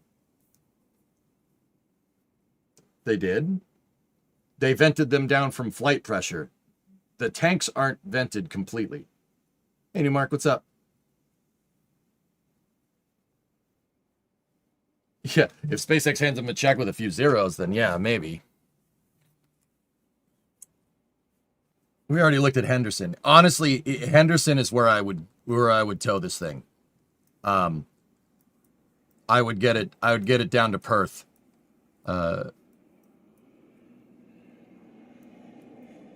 Perth. Yeah, there's a Australian Navy port here. I would tow it here and I would get it on that thing right there. That's a floating dry dock. This would probably be the easiest way to get it out of the water. It would not require a crane. You'd just have to put some stands down on this thing and lift it up out of the water. The big thing right now, guys, that they want to do is get the thing out of rough seas. Get it out of rough seas. And the United States Navy uses Henderson as well? We do? Well, yeah, that was a stupid question.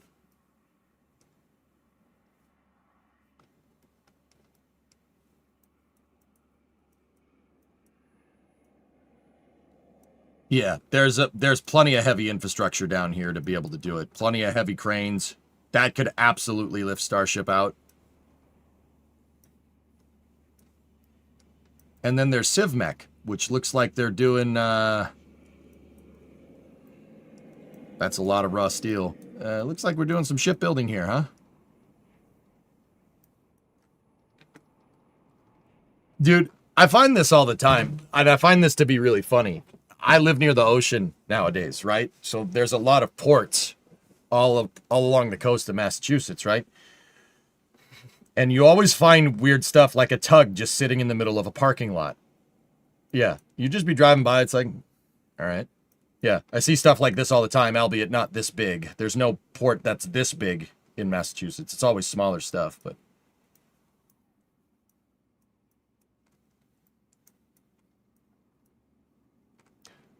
Oh, look. What do we have here?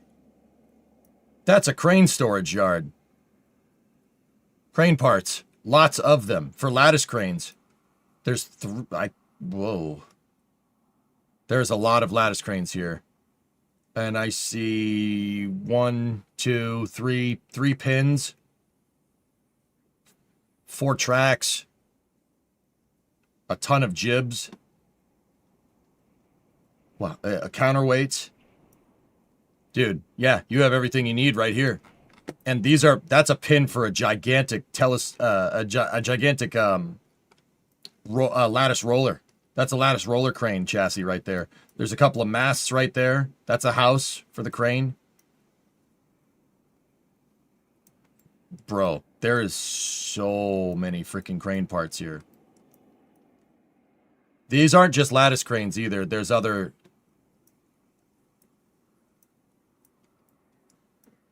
a couple of different types of cranes here.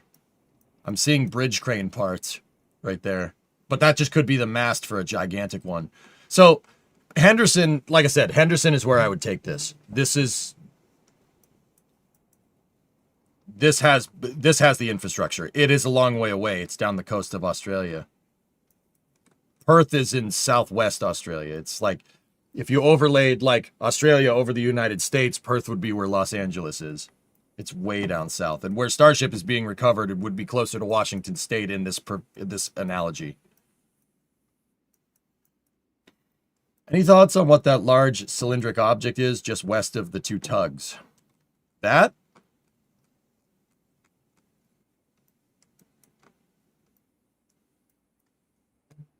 Oh, it's a cylinder.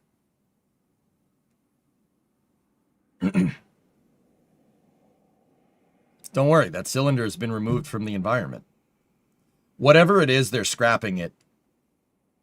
It was moved here from somewhere else, guys. It could, you know what it kind of looks like? Kind of looks like a Bessemer reactor, like I was talking about. Whatever it is, it's being scrapped. And it's just using this area for being scrapped. You can tell because there's a bunch of excavators here with one with a chopper. There's another one with a thumb right there. An excavator with a thumb is an excavator that can grab stuff. It has another attachment. So like the bucket would be here. Then it has an iron bar attachment that goes like this. They call it the thumb because it does exactly what a thumb does.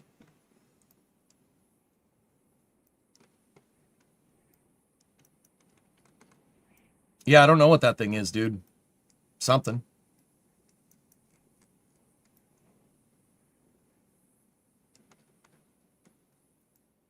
The Perth refinery closed down in 2021, so it may be part of that. You closed down a refinery?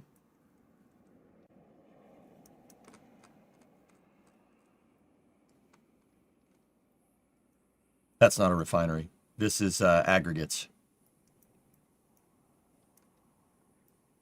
I'm not sure what aggregate that is. Could be just stone. It could be cement. Hard to say.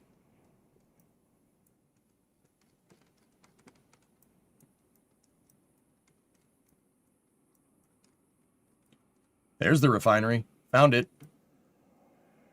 Actually, maybe not.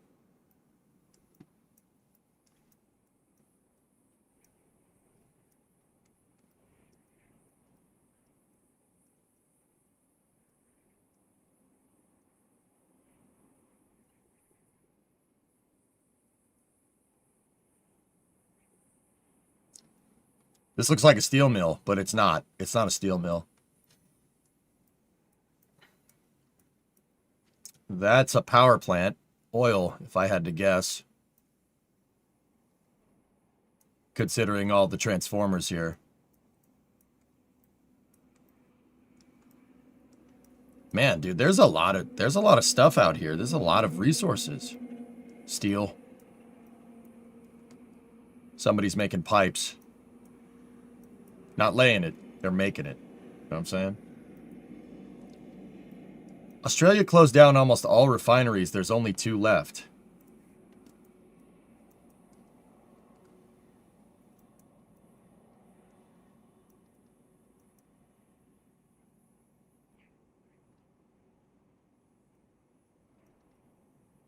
We are going to talk about ship recovery, Foz. My segment for the flame trench is actually oh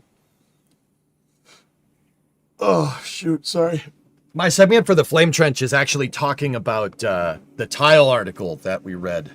I wanted to talk about that because I very much don't think that SpaceX is I very much don't think that the tiles are a dead end.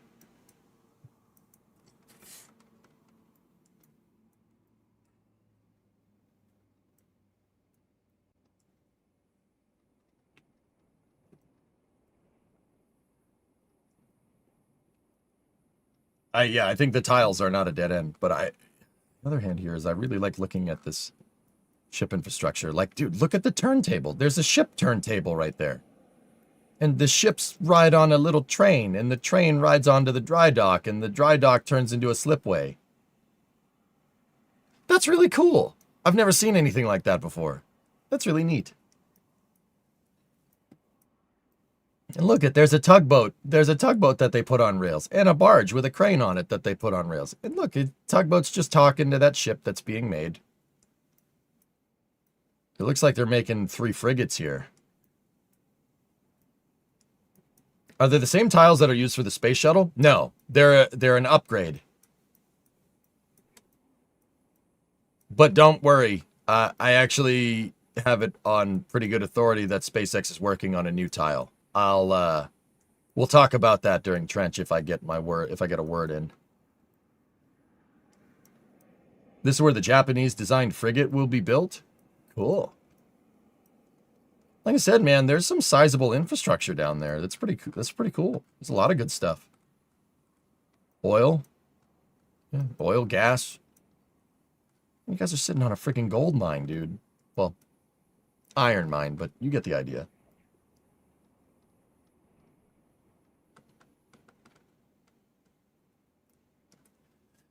Chemically or geometrically? I was told by a guy. I was told by a guy who was told by a guy to look up ceramic matrix composites. This is what I was told to do. It's not sources say. I've heard it from a guy in chat that I know knows what's good. Yeah, ceramic matrix composites is what they're looking into.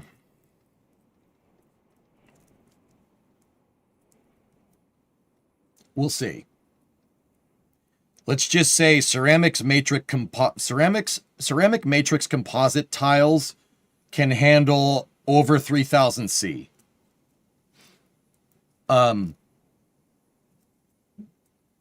That it actually ranges depending on what you make your composite out of. It can range anywhere between 2000 and 3000 C. I will tell you right now, tile that can withstand 2000 Celsius is good enough for a lunar reentry. That's good enough for Starship coming back from the moon. Yeah, that's more than good enough, actually. If they could get it to 3000 C, you could come back from anywhere in the solar system, and you could aerobrake Earth, and it wouldn't really be a problem. Ceramic matrix composites is what I was told to look up.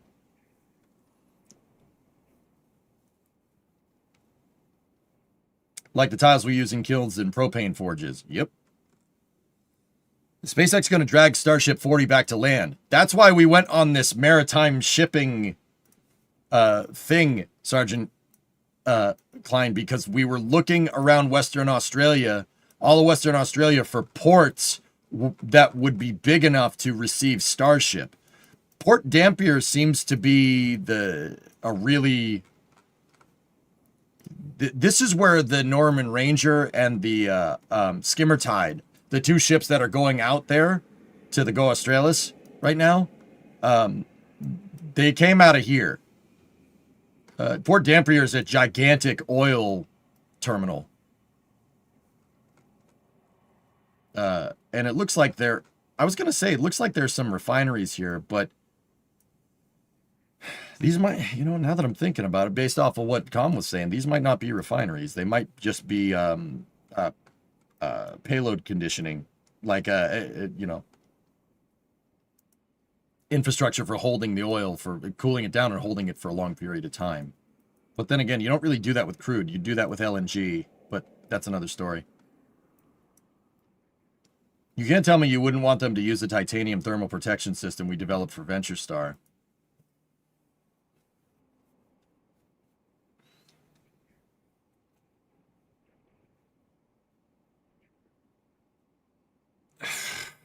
Aqualix, that tile, I mean, so one, they almost are for what it's worth. Two, that tile design that was on Venture Star was complicated. It would have worked, but it's complicated, and I'm not sure mass production would have been, well, you could probably get away with it, to be honest with you. You could probably get away with it. I mean, it's a titanium plate with an aluminum backing heatsink on it, and the aluminum backing heatsink is loaded with silica fire blankets. That's not that far off from the tile with the gap filler, the crunch wrap gap filler. It's actually not that far off from that design, to be honest with you. That's processing for LNG mostly. Interesting.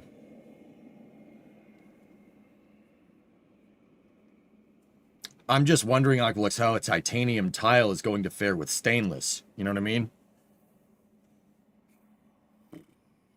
I mean, titanium with an aluminum backer that bolts to an aluminum chassis would probably... I mean, I don't think that would be too big of a deal, because the aluminum plate is what mechanically adheres the tile on Venture Star.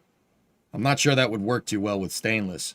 I mean, it would work, but I think SpaceX is onto something with those ceramic matrix composite tiles. But that kind of goes into the question that, was originally asked. Is Starship using shuttle tiles? No, it's not. It uses fibrous composite tiles. So it's not tough rock, but it pretty much is tough rock. It's tough and unifibrous reinforced oxidation resistant composite tiles. Tough rock is what the X-37B uses. And guys, the X-37B survived a re-entry from geosynchronous, which is pretty crazy. I don't know if you guys have ever seen the picture that the Space Force released a little while ago. We shared it on Space News, but there is a picture of the X-37B in a geostationary transfer orbit. And one of its onboard cameras took this picture. The X-37B is the Space Force's rapid response shuttle. It's a little mini space shuttle, unmanned, that they fly up into space. And one re-entered from Geo, which is with apogee at Geo, which is bananas. That is ridiculous that it came through. And the X-37B is using the unifibrous tiles. They're using the same tiles that, or not the same. It's a similar design construction, but it's not the exact same stuff. That's the X-37B. It re-entered from Geo, which, yeah. The ceramic matrix composite tiles, I think SpaceX is onto something with those. It can't go to Geo, Ivan, but the last X-37B mission shot it on geostationary transfer. That X-37B that was launched, it was launched on Falcon Heavy. And Falcon Heavy threw an X-37B into a geostationary transfer. So it re-entered with apogee at 23,500 miles, or about, 38,000 kilometers, something like that. No, 32,000 kilometers, somewhere around there. I don't know. Just math. Had a long day, week, something. I don't know. So yeah, those the fibrous composite tiles seem to be the right way to go. And yeah, once again, we'll talk more about that on Flame Trench.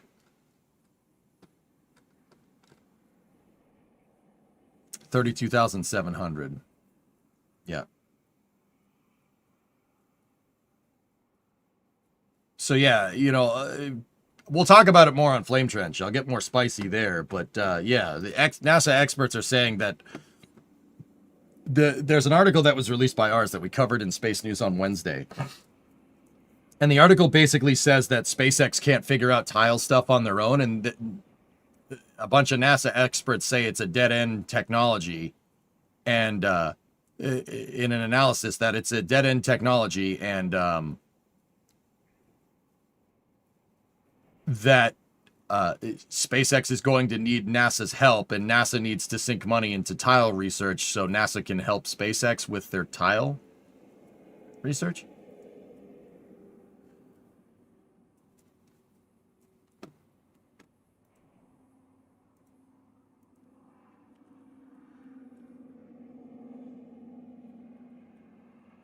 Second.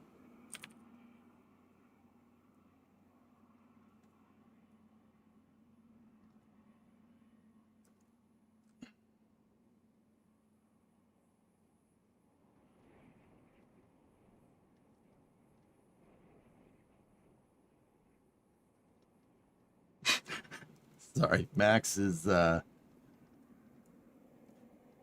sending me messages to try and get me to laugh on stream. It's not going to happen.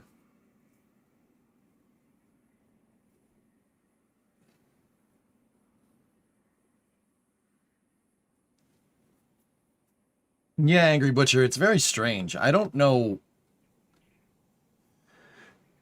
Do you know how many passes the X-37B performed for that re-entry? Steve, I have no idea. I have no idea if it aerobraked. But even if it did aerobrake, dude, that's still an entry interface exceeding probably 20,000 miles an hour. That's still going to get hot, even if it's just an aerobrake. But your duration of heating is not going to be very long with an aerobrake, right? But your peak heating will be high. But yeah, it probably aerobrake down a couple times. It probably didn't do direct. That's a good point. But still, what's to say that Starship can't do that, right? Like,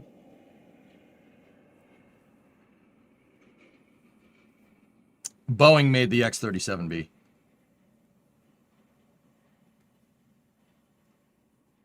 Don't let Elon find out about the islands west of Dampier. Uh-oh. Oh, Nathan, don't make me go look. You're making me go look.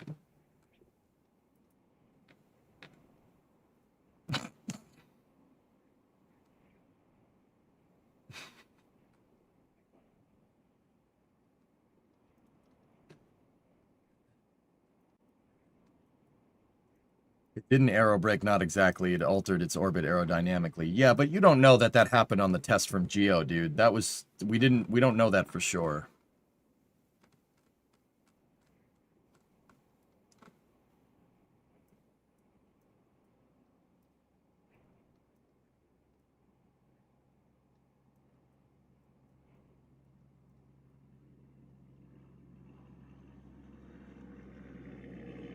Oh, come on. Who named this?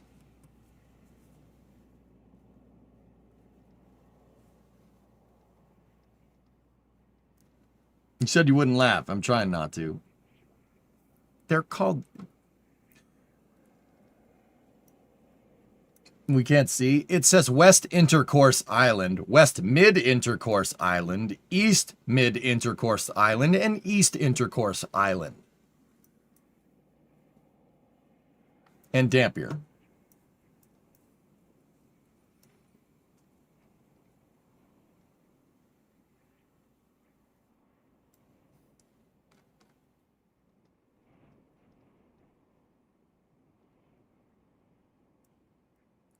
What's wrong with them down there? There's some strange people, dude.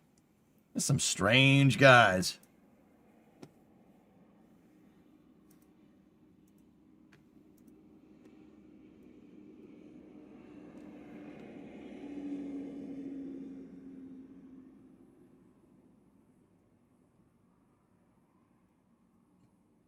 You have any more of that gum? That's none of your damn business, and I'll expect you to stay out of my personal affairs.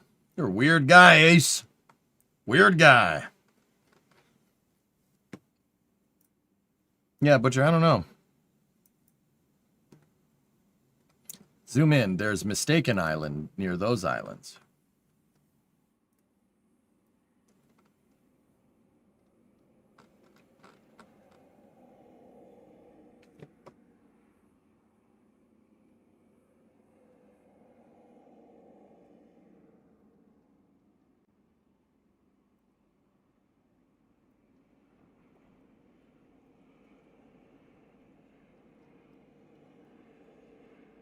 I gotta sneeze. It's Turbo.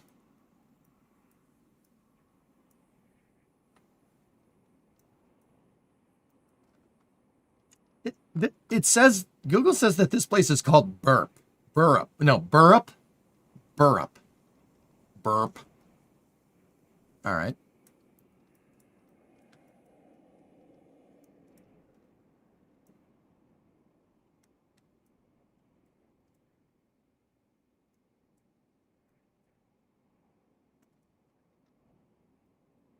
There's a lot of islands out here. You know what? I just want to do one thing real quick. Just kind of, let's say, get the lay of the land here. What does this place look like? My guess is that it looks like New Mexico.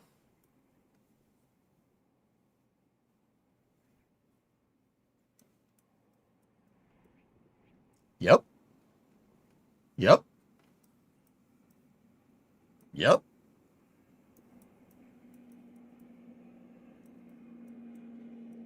Yep. Okay, cool. American Southwest. Got it.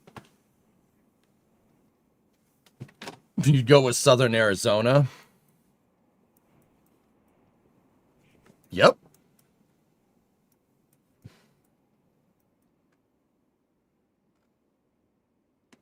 You're close to the Herod Holt Comm Center in Exmouth.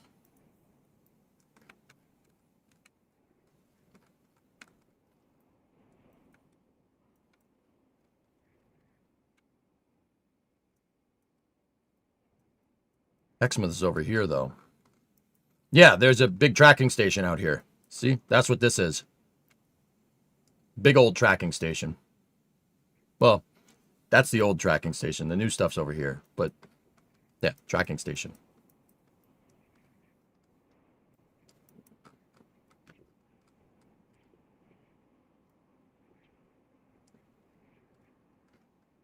No, we just like Pentagons.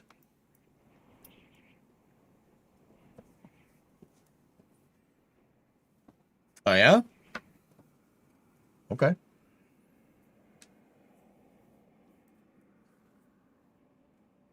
Remember, they drive on the correct side of the road. No, they don't. Like, 70% of the world drives on the right side of the road. Australia, Japan, and England are the ones that don't. But just saying. Yeah, it's 5 a.m. Nah, I got you.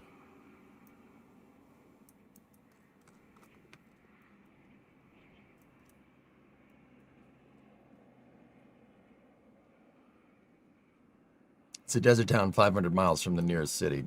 Yeah. So, Dons, if you want to take a look, right?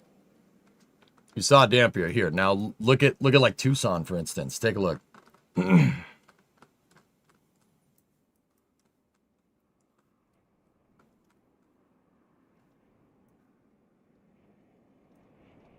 This is just outside Tucson, Arizona.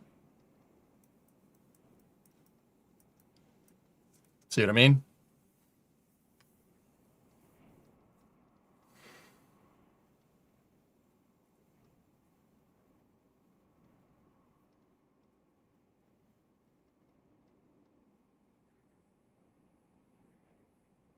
Yeah, I think you got more vegetation because you're closer to the ocean, but yeah, that's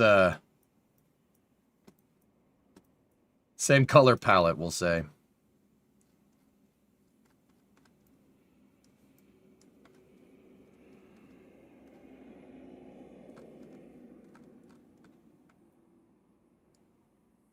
That was not there the last time I was in Tucson.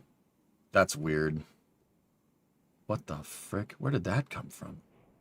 Then again, the last time I was in Tucson was a long time ago, so that makes sense. Yeah, that's what they do out west, Dons. Just yeah, yeah. This is housing developments, dude. That's what they do.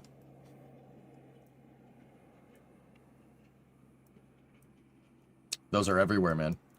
Actually, you want to see it? You want to see it in sprawl form? Look at Phoenix. Just go north a little bit. It's that. But for miles. And, dude, it's funny because you go to the cities out west in the United States and it looks like they're playing city skylines. It looks like cities because eventually it just stops. Like cities. Like you'll have nice residential area right here and then nothing. It's just like city skylines, man. Huh. Old airport?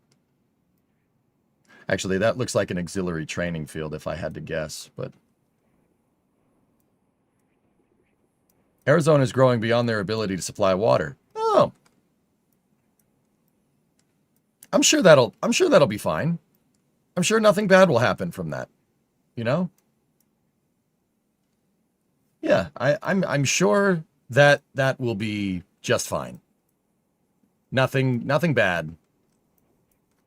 You know, just not being able to water. Yeah, I'm sure it'll be fine. It'll be totally good.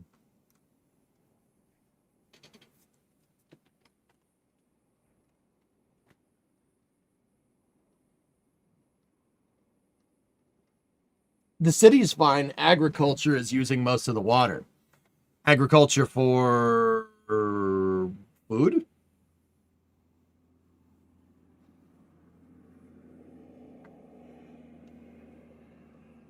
Are you going to bring up Port of Dampier on Flame Trench? Sure, Alex, if it comes up, yeah. I'll be honest, guys. I'm kind of taking it easy. I am so tired after the whole fiasco yesterday. I'm kind of just taking it slow today. That's why we just did space news. But there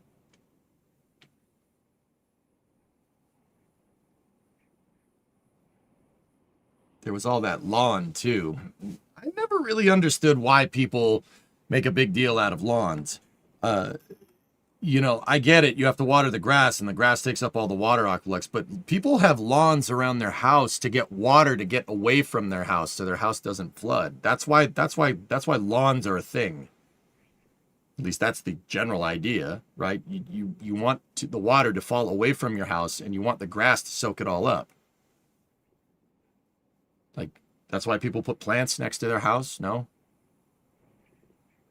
Flooding doesn't happen in the deserts. Tell me you know nothing about deserts without telling me. Flooding happens in the desert. It absolutely happens in the desert.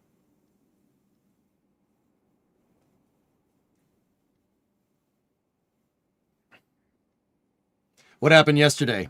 My ice machine and my refrigerator, Texas, decided to go to 11 and turn my freezer in my refrigerator into a swimming pool, or at least we'll say a bathtub. And then it started leaking out and tried to put a water feature into my basement, and my basement flooded partially. So I spent all yesterday picking that up. That was fun. I'm tired, man. I'm very tired.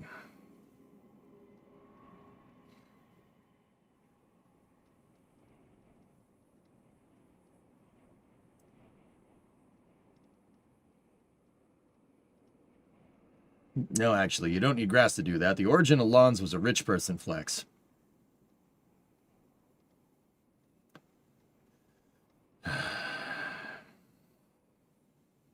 Donate your fridge to Arizona. Yeah, then they might have enough water. That's a good idea.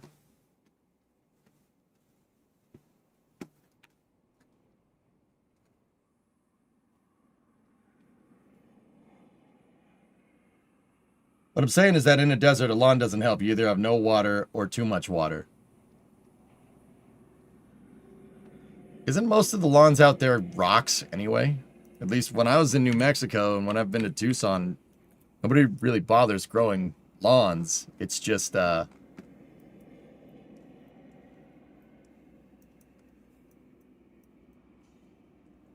it's just rocks. And that's what most of this stuff is. I'm not seeing a lot of green here. That's all I'm saying. It's actually mostly paved. Cool.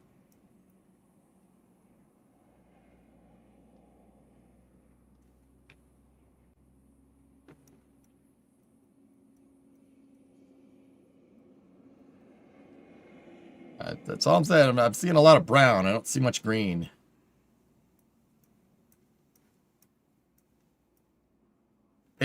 Tucson, it gets extremely warm. Yes. In fact, the only green I'm seeing is around schools. And even that grass is pretty dead.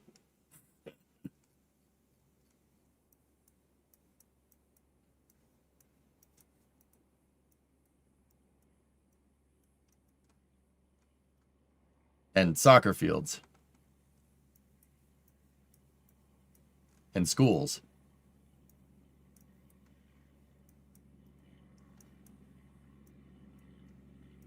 Are you kidding? Las Vegas.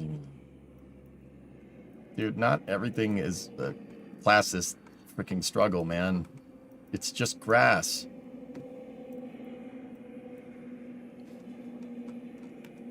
Like, I'm not, dude, nobody here has a lawn because it's all dead. It's because it's the desert. I'm not seeing many lawns here, are you? Even the golf course is dead. Look at that. That's not grass, that's dirt. There's little strips of grass, but if that's where you're going to draw the line, that's very arbitrary, don't you think?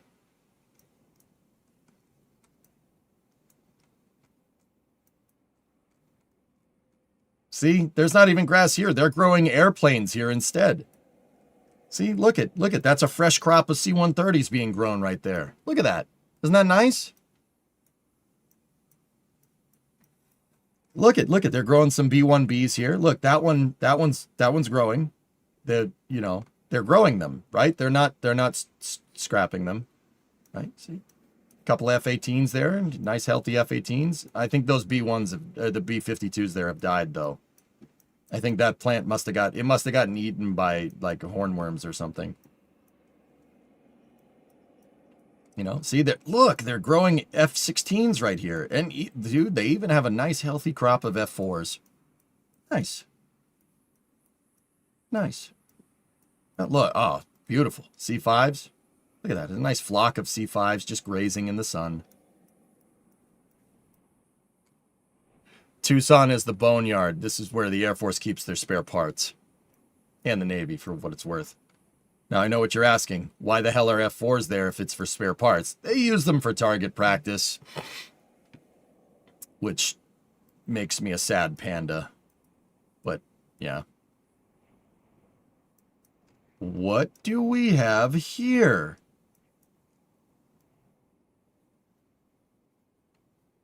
Huh. Titan 1 first stage. Titan 1 serial number 4498. That's a Titan 1. That's a Thor IRBM right there, too. What the heck? 2 Thor IRBMs. One's missing the motor, though. I don't know what that is. That's a Titan 1, dude. That thing is old. Damn, man. It's still got the LR-87 on the back. And the Thor IRBM still has the, it has its transporter erector with it.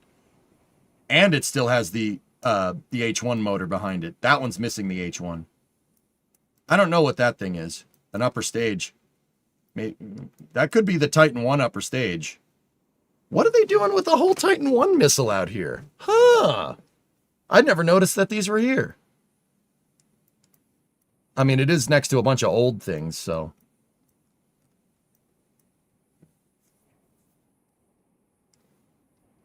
They aren't making QF4s anymore. All of them got used up. Don't tell me that. That means they've blown up like thousands of F4s. They're growing. Oh, that's right.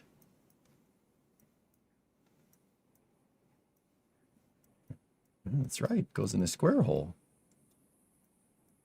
Cool. There's a lot of good stuff out here. Is that a boat?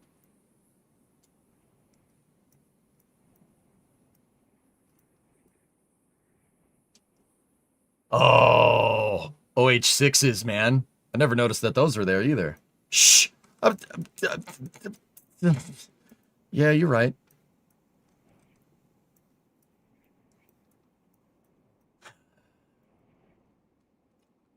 All the F4s. Hey, Kerbal. Boneyard tour treat. Yeah, we went off the rails, but it's okay. I do have other space news for you. And there is some Google Earth stuff that I wanted to show real quick. So Axiom here has training for geological exploration, right? They showed off some pictures of their the AXEMU being tested. Now, the cool thing is that these aren't computer renders. That's underwater. They're in the buoyancy lab. And some of the pictures that they took in the buoyancy lab are just super cool, dude.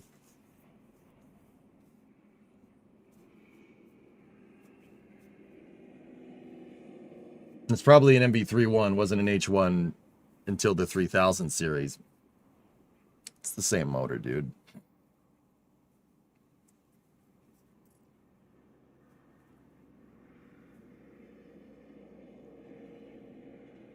They're moving in herds. They do move in herds.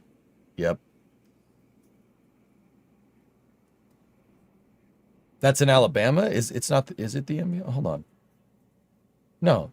For the first time in Artemis Program 2, NASA exploration geologists and Artemis science officers suited up together for lunar training development session in NASA's NBL. Yeah, that's at Johnson, not at Johnson Space Center. But dude, this last picture is super cool. That's good stuff, man. Yeah.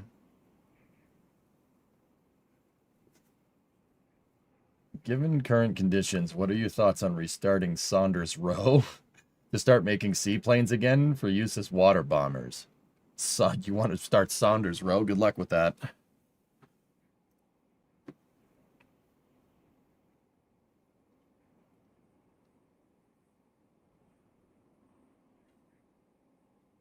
We'll talk about that in a second. The next bit here is coming from Anil Menon. Anil is up at the space station, and I don't know, I thought it was a cool video that he took showing off the Quest airlock. Take a look.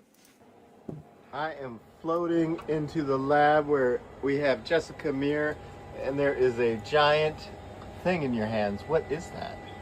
This is the IROSA mod kit. So this is what we'll be doing for our first spacewalk next week.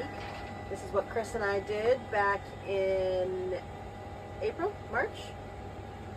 I think Jess knows what day it is. This is basically a big mounting bracket where we're going to install a new type of solar array that will enhance the existing solar arrays to provide power for the International Space Station. So this is really just a big mounting bracket that we'll be installing out there in preparation for those later activities, which Anil will probably get to do to deploy those actual IROSA solar arrays themselves. We're just building a big mounting platform. As you can see, there are lots of pieces. We're practicing assembling it all today so that things will go even more easily when we're out there in our spacesuits. Looks huge. How much do you think it weighs? This is pretty big. Whoa, hands off, too. Oh, we're in space. I would say this weighs probably altogether a couple hundred pounds, maybe. Wow, those are some muscles. I like it. Woo! Okay. So yeah, there's an EVA that's going to happen where they're going to put in more IROSA brackets. The IROSA is the International Space Station Rollout Solar Arrays. Power has always been a thing, a precious commodity up on the space station. And when the solar panels for the space station were originally conceived, it was in the 80s. Solar technology has gotten a little bit better since then. So Boeing actually designed better solar panels that actually roll out. Like, think about like if you had a rug that's rolled up and you push it and it rolls out the entire rug. That's how the solar panels work. The cool thing is that they're probably about a quarter of the size of the solar panels that are the regular solar panels on the ISS, and they generate like 4 times the amount of power, which is pretty cool. Upgrading power on the International Space Station is going to make it so you can do more science. So a lot of the experiments are active experiments that take up electricity. Got to keep the lights on. Boeing didn't do it. Redwire did it.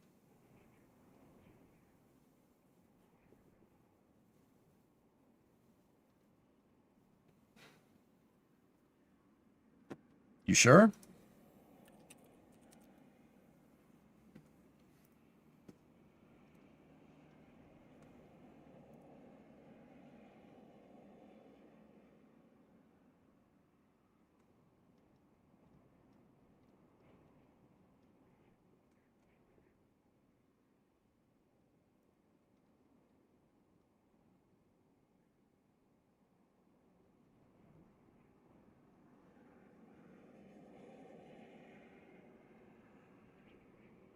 Dude, I could have sworn that Boeing made these, but it says Redwire, so you're probably right. I'm wrong. That's weird. I believe Boeing was just the integrator. Yeah, NASA always says, like, in their when they're talking about IROSs, they always say they're made by Boeing. But I'm pretty sure. Okay, so if I'm putting it together here, it seems like Redwire was the principal fabricator on it, and Boeing was the prime contractor. So they probably subcontracted it out because Boeing.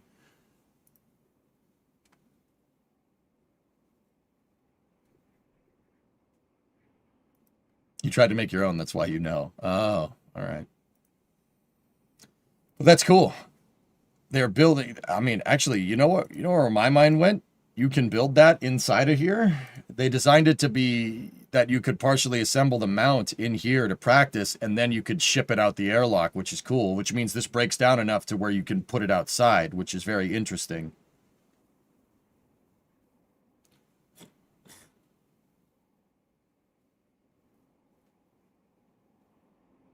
That's cool, though. Good stuff. Also, I want to point out that Neil has a handlebar mustache, and it's pretty funny, actually. Go at throttle up.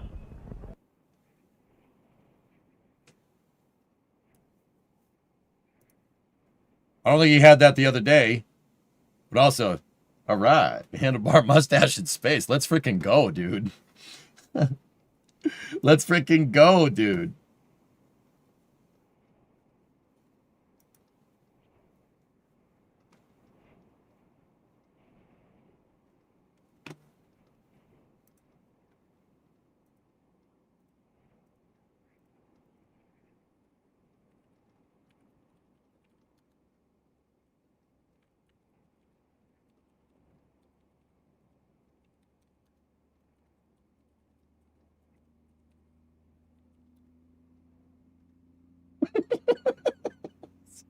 Sorry.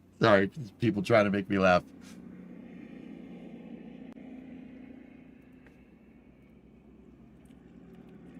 Give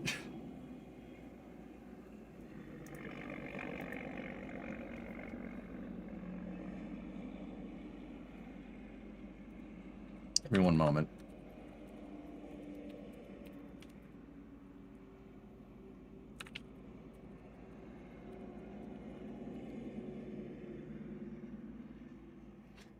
Conan, what are you saying? Oh, hey, Mats. What's up, dude?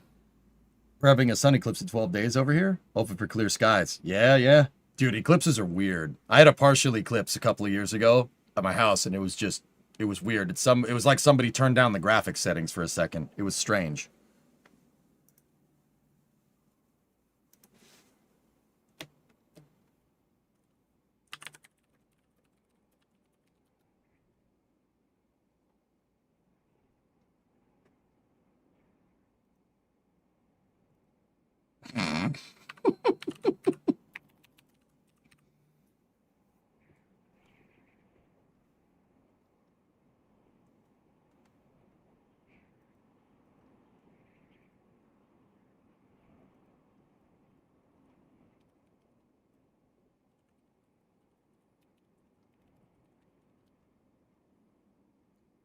Okay. Next chance you get to see Totality, go for it. Yeah, that's what everybody's telling me. Sorry about that, guys. I don't really usually like answering a lot of like messages in the background, but that one was pretty good.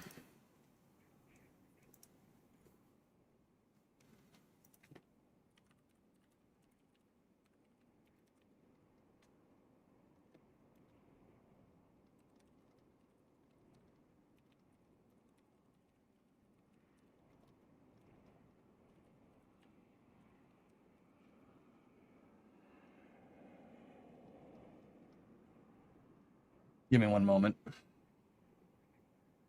May I have permission to post a link? What are you posting a link to, Marcon?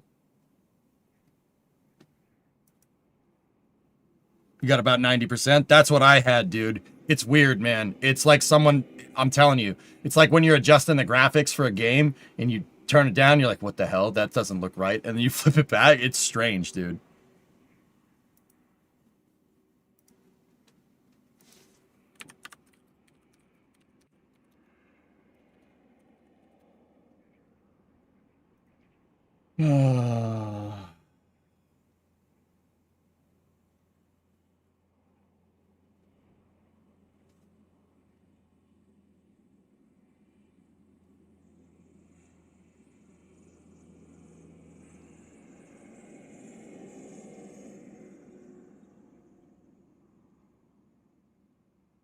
Oh, boy.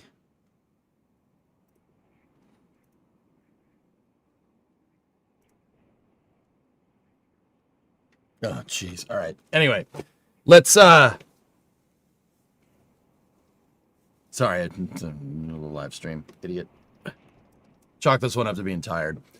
Let's see. What time is it? It's 4 o'clock. All right. So we got a little bit more time here.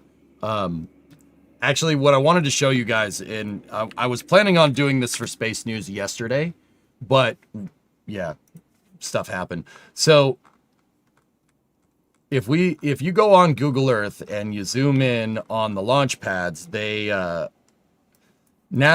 finally did photogrammetry, or not NASA, Google finally did photogrammetry for all of NASA's facilities. So the pictures that were here a long time ago are very outdated. I mean, these ones are still, these are from April, from what I can tell, like late March, early April.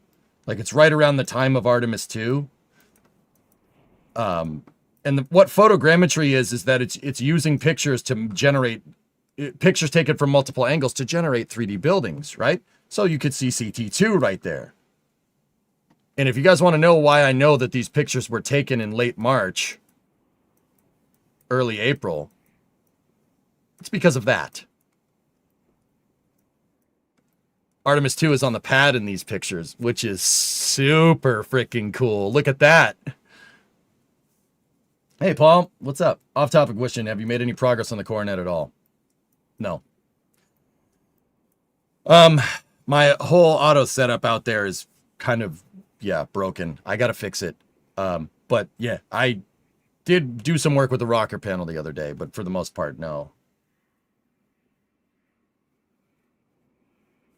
So all the photogrammetry, all the pads are updated with photogrammetry. Once again, Artemis is on the freaking, Artemis 2 is all, and Mobile Launcher 1 are on the pad, which is super, super cool. Now, if we go down here, look at this.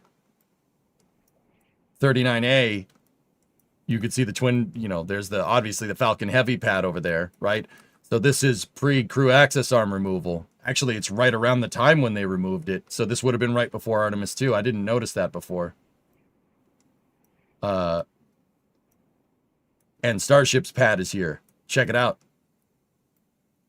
Pretty good overview of the 39A Starship pad complex, if I do say so myself. I know, Vulcan. I actually, it's funny. I was just showing this on Wednesday for Space News, and I saw it. I was like, wait a minute. This is all photogrammetric. And Ryan Caton was watching the stream, and he's like, oh, dude, I got to do a whole thing about it. And he, posted a whole thing about it. I don't know if I was the first one to notice, but yeah, they must have updated it Tuesday into Wednesday, because I did a Space News looking on Google Earth, and this was not like this. But yeah, freaking whole Starship pad going on over here, and you can see that they're using the other side of the pad for raw material storage. And then there's another, they dug out a reflecting pond, or not a reflecting pond, it's a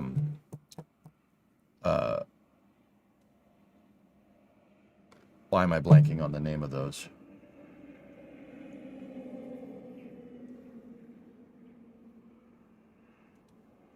Retention pond, that's it. See, that's what I mean, dude. I am so tired from yesterday, man. Oh, my brain is not working. But yeah, I also like the inadvertent parking lot that was just made over here because so much work is being done at 39, which is super funny to me. But yeah, you can see notional LC-48, which was originally built for the XS-1 program, but Boeing did Boeing things, and never mind.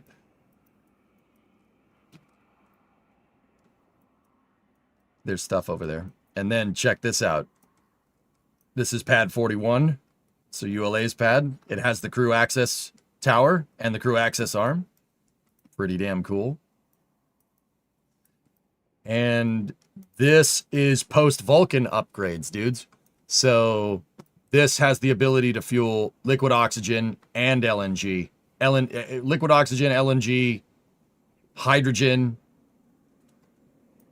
and kerosene. Yeah, we have 4 different commodity types over here, which is pretty sweet.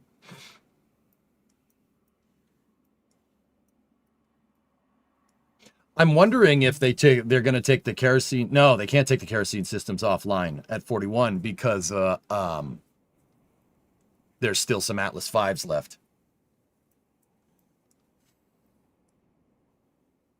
Don't miss this. They're looking to pull a Watney. What's up?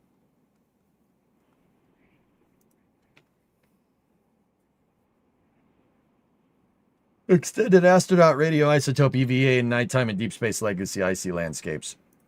Cool. Neat. And then there's the VIF-G. That's where Atlas and Vulcan will be loaded for government missions. Actually, no more Atlas, but actually, yeah, no, they would do Starliner out of there too. But if we go down here a little ways, we look at the former solid rocket motor assembly facility.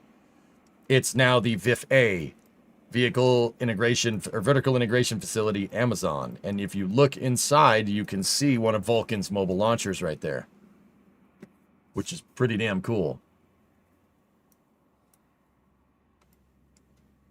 Now, we go a little ways up here. You get to Complex 40. Complex 40's Falcon 9's pad. There's no Falcon on the pad there. It looks like they're doing TE reconfiguration, if I had to guess from the cranes there. They would reconfigure the top of the transporter erector if they were switching to launch a crewed mission. And we know these pictures are from late March, so I'm guessing they were reconfiguring the transporter erector.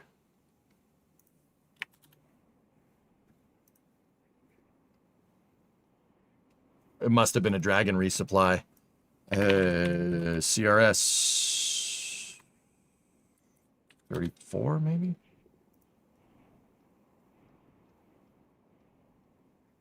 May of 2026. When did CRS 33 go out? Yeah. They're probably reconfiguring back to the cargo variant. Because the top of the transporter erector is reconfigurable. You could take it off and put it on depending if you're launching a Fairing or Dragon.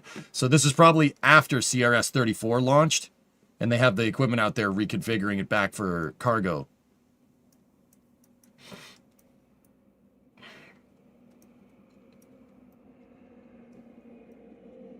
Cool. And then over here, check it out, guys. That's LZ-40, Landing Zone 40. It's a landing pad at Complex 40, where SpaceX is going to start landing all of their Falcon 9 stages in the future, which is pretty sweet.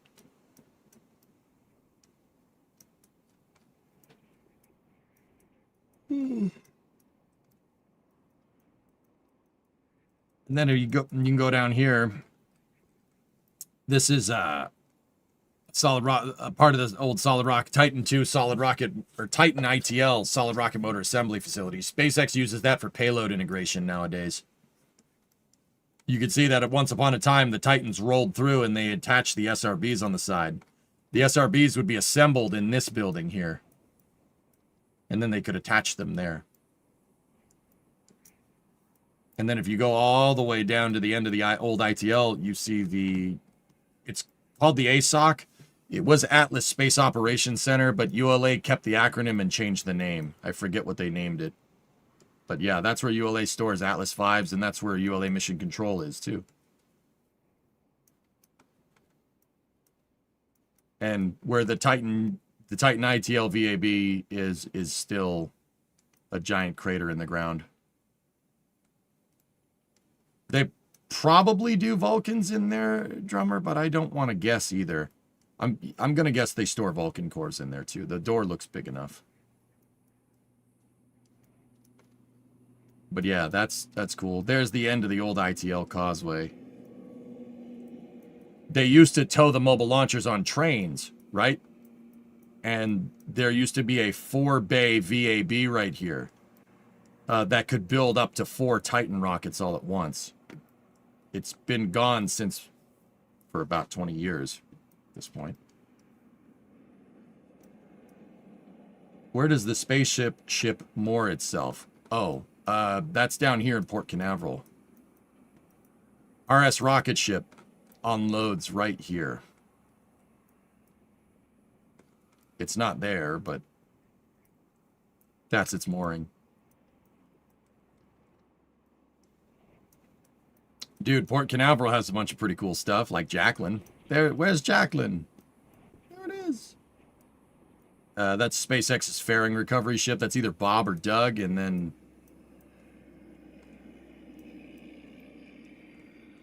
it looks like the Dragon recovery ship is not here. And yeah, it wouldn't be because they moved Dragon recovery operations away from the East Coast. Worried about debris coming down. And look, we're back to nautical things now.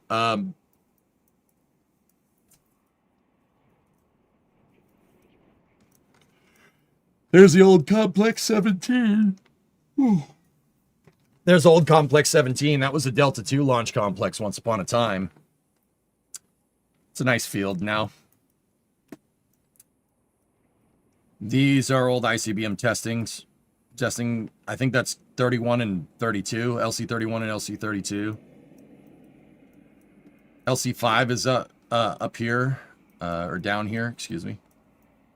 This is LC5 and 6, or LC4 and 5, I should say.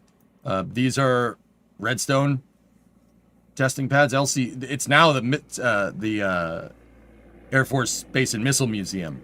But down here is where Alan Shepard launched from. The first U.S. manned spaceflight happened right there, which is pretty sweet. That's why there's a model of the Mercury Redstone on there. And then the Air Force Space and Missile Museum has a bunch of cool stuff. Like, it has a Delta IV booster. It has one of the EMD 1500 switcher locomotives that was used in the ITL complex. There's a Titan 1 sitting out there. There's a bunch of good stuff. There's a IUS transfer vehicle. Bunch of cool. There's a bunch of good stuff out there. It's hard to get in on that extended tour though. And there's more old missile silos over here. And then you get up here to Complex 36, you could see LC-36 before it bit the big one. Navy, you say? Yeah. What was the first rocket on the side? Near the Titan 1. Oh, let me look. So that's Titan 1 right there. That's the IUS transfer vehicle. This is part of a Titan launch pad that they kept. That's the Delta IV CBC. That is the first Delta IV booster that's ever made. It's been sitting there for 20 years. And it's supposed to be orange, but it's not because they just left it out in a field. And it needs to be restored. There is an actual RS-68 attached to it. I've seen it up close.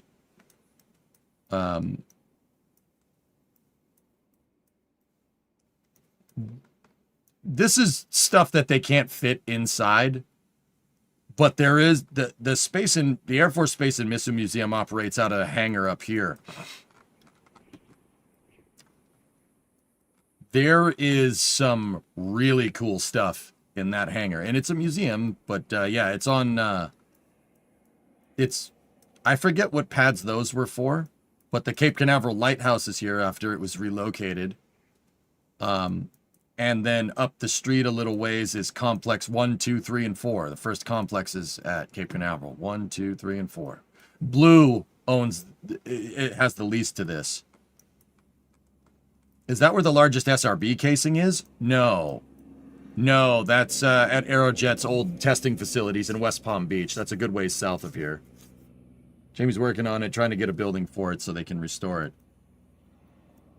Yeah, I hope they do. That Delta's seen better days. Oh, excuse me. I'm sorry. I don't mean to yawn on stream, guys. I'm just beat right now. That Delta's seen better days, Vulcan. It was in terrible condition when I saw it in 2015, and that was 11 years ago. That was the last time I was down there. What tour gets you over there? Oh, you have to go to the museum and book a tour. But, dude, there's a guy that posts about that on X. His name's James Draper. Here. James he works down at the museum. He posts some really cool old school pictures, and then there's a bunch of sweet pictures from the museum and stuff. Posts a lot of cool space history for what it's worth.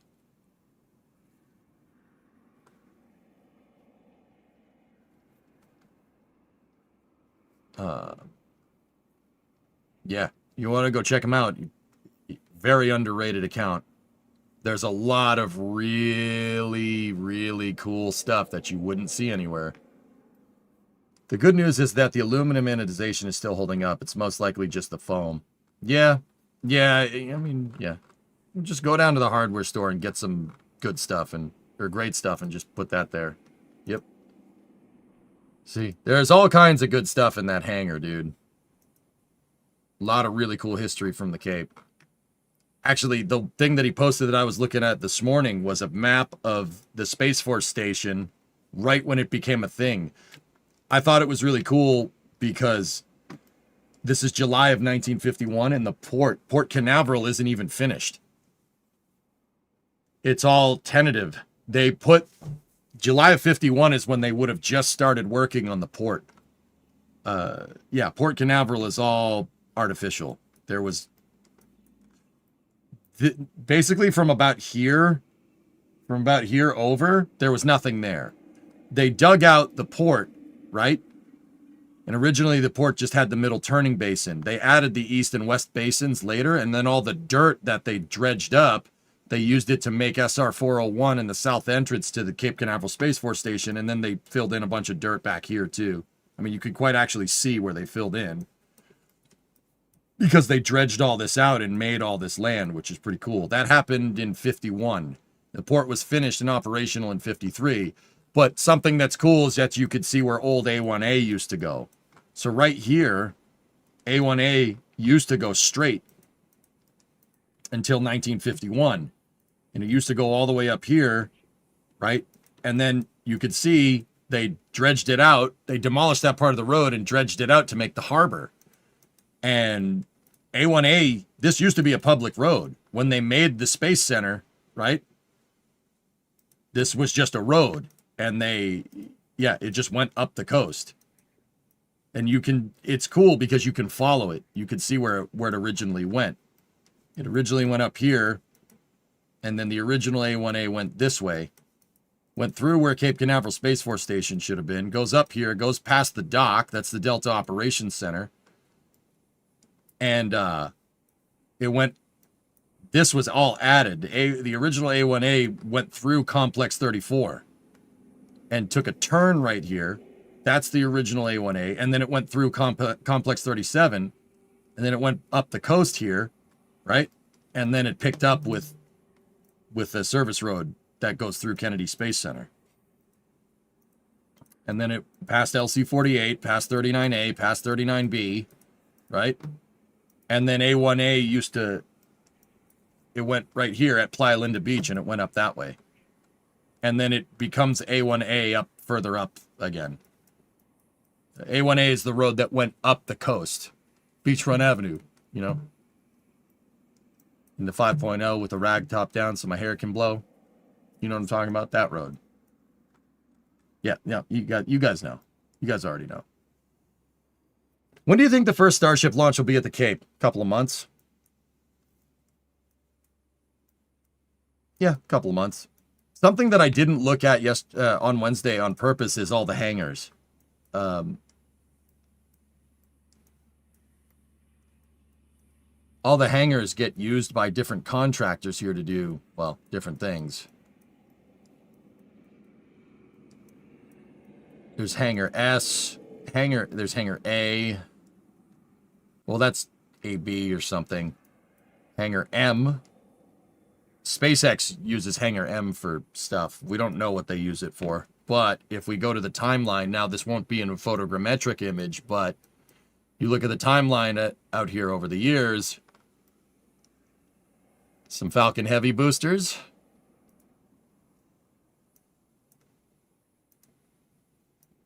Some clouds. The cool thing is that, you know, not a lot of people know this, but watch right over here. Check this out. Oh, it's not there. They must have scrapped it. Oh, there's nothing in 2024. So once upon a time, OLM-2, they built it in that hangar. Yeah, you could see the segments of it right there. The donut style orbital launch mount for Starship. The one that Pad 1 was at Boca Chica. See the segments? When they refactored it, they scrapped it, but they had it stored out here for a little while, which is pretty cool. You can't see it though. It's not there. See, there's the second circular orbital launch mount right there. I could have sworn they had a picture of it here. Maybe I dreamed it. But yeah, it sat outside until they scrapped it. Yeah, it was sitting on some jacks right there. And then there's hangar AF, which is the hangarist of the hangars. Check this out. Hangar Alpha Foxtrot, or AF, was used for SRB recovery. You see how they have an SRB-shaped port right there. They would tow the solid rocket motors in here. They would pick them up, separate out the segments, and not passivate them. They'd clean them, and then they'd bring them back to the RPRSF to put them back on the railroads. Is that a fairing? No. No, that's a boat.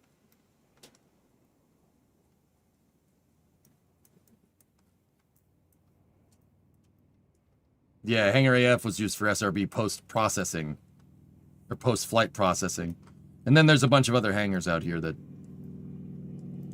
do things. I don't really know what they do anymore. Motorcycle. And then there's a track for running. No, you just felt like running. But yeah, we believe it or not, guys, we saw a notional Air Force plan to be able to upgrade this place. The Space Force is bringing they're going to build a lot of infrastructure out here in a big way, including more provisions for pads. Like, you could see Slick 37. That's a super old picture of 37. They haven't even started. They were drilling the footings for the tower right there. The tower is stacked. Slick 37 has a fully stacked Starship tower. Now, just because it's fully stacked doesn't mean it's completed, but it's fully stacked, which is pretty cool. They do things, Vulcan. They do things there. What kind of things? I mean, I'm sure they're cool things. I'm sure we'd find them cool, so I could say that they do cool things, and we'll just leave it at that. There's Complex 34. That's the Apollo 1 memorial right there, which is pretty sweet. I mean, not the whole Apollo 1 part. The memorial part is pretty sweet. Not the other parts, though. The other parts kind of suck. There's Complex 20 right here, which Firefly has the lease to it. I'm not sure what they're doing with it, but they have the lease to it. Complex 19 has no lease, has no lessee. It was a Titan missile launch pad. Was. Complex 16, little different story. Relativity is working on 16 here for their Terran R rocket. See that? Technically, Space Florida has the lease to it, but they have an agreement with Firefly to let them use it if they want. Yeah, there you go. So, no one's using it. So nobody. Yeah. Okay, cool. And then there's 15, which nobody is using. 15 was an Atlas. That was an Atlas launch pad. Actually, no, that was still a Titan one. So it's 15, 16, 19, and 20. They were all Titan launch pads. Now here, you have Complex 11, 12, 13, and 14. 14 is Stokes' pad. It's cool that that Launch Complex 14 is getting some action, guys, because that's where the first American launched into orbit. This Complex 14 is where John Glenn launched on a Mercury Atlas. So that's really cool that Stoke is doing stuff there. That's really neat. Yeah, they did paint their service structure red, which yes, please. Now, Complex 13 is on its way out. This is where SpaceX first landed their booster at LZ-1 and LZ-2. LZ-2 was used for landing a National Reconnaissance Office mission quite a couple of days ago. SpaceX does have the lease to this facility, but they're on its way out. They want to consolidate operations to Complex 40 because towing the rocket all the way back sucks. You could just land it at the launch pad. It'd be much easier. Yeah, Stoke did paint the tower, exactly. You can see there's an old Dragon testing facility right here. It hasn't been used for a while. Let's just say that. Falcon 9 post-landing processing platform right there, and then looks like SpaceX got a couple of fairings out there. But yeah, they're going to stop using LZ-1, and they've been using just LZ-2, and then they're going to get rid of that too. So that's Complex 13. I forget who wants to take 13 over. Is that where the one popped? Yes. Where the DM-1 Dragon capsule had a NTO slug backfeed into the line and blow the thing up. Stoke is cool, man. Yep. When do you think what door gets you over there? Agreed, the knowledge is impressive. Yeah. I find it absolutely awesome that you know so much of the Cape. It's hollowed ground for me, Rick. I've walked on all these pads. I've walked on 14. I can't say when and where in my travels, though. I've done it. 12 is owned by Blue. I don't know what they do there. Testing. There's some kind of testing equipment there. Complex 11 was kind of absorbed into Complex 36. Complex 36 is made out of 3 pads. So there was 36A and 36B, or no, reverse that. You could see where the 2 pads were. 36A was here, 36B was there. Complex 36 was originally built for Atlas Centaur. And then eventually Atlas 2, 2AS, and then Atlas 3, and then after Atlas 3, it was abandoned in the early 2000s. And then Blue got the lease in 2016, I think. And they kind of combined 36A and B into one pad, and it kind of, by proxy, absorbed Complex 11, too. There's LC-46. LC-46 is a Minotaur launch pad. The last thing that went out of this pad was, I think, the Orion Ascent abort mission. And then Astra tried to launch from here, too, and that blew up. Complex 46 doesn't get used much nowadays. So, I don't know. If I had to guess, I'd say it's on its way out. There are other ways to test Minotaurs and launch them. And then from down here is mostly just abandoned. It's abandoned ICBM pads, and then there's the Mercury Redstone pad, and then the Navy has a small base down here, but they do Navy stuff. Cool thing is over here you can see the Dragon's Nest. This is where SpaceX refurbishes their Dragon capsules in these buildings. It's called the Dragon's Nest. I don't know. That is not a new facility. I don't know what it was used for. My guess from all these berms is that it was used for testing something that blows up. And SpaceX just took the facilities and started using them, but yeah. I don't know what this facility is. It's new, but I have no idea what it is. It does stuff. Probably cool stuff. Cool thing is over here, you could see some terrain being graded. Blue is working on a refurbishment facility here on this plot of land. I don't know what they're going to do with it, but it's a refurbishment facility for something. The Rock is down that way too. Yeah, the Rock's down here. That's the range headquarters if you really want to know. Can we rent launch sites to build our dream house? No. Not unless you want to launch it into space.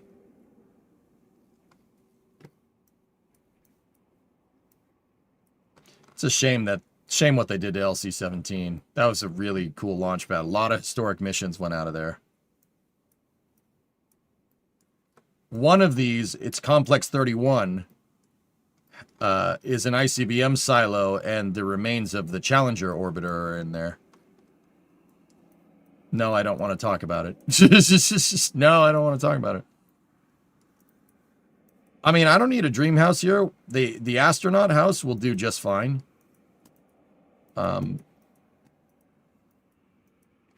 Where is it? It's up here. That's not the astronaut house. I may have gone too far. Oh, no, there it is.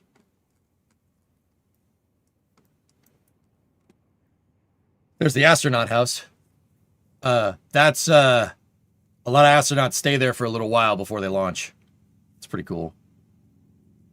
That's my dream house. Might get a little loud at times, though. Are you talking about my house? No. Yes? Whose dream house isn't in space? Yeah, that's a good point.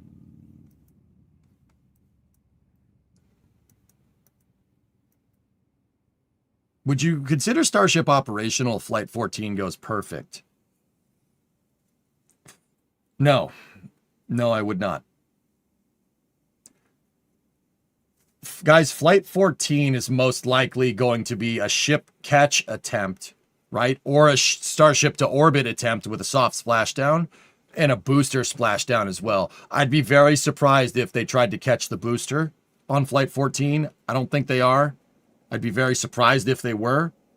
I will not personally say that Starship is operational until a flown booster and a flown Starship to orbit and back that got caught from the tower are sitting next to each other, next to the pad that launched them.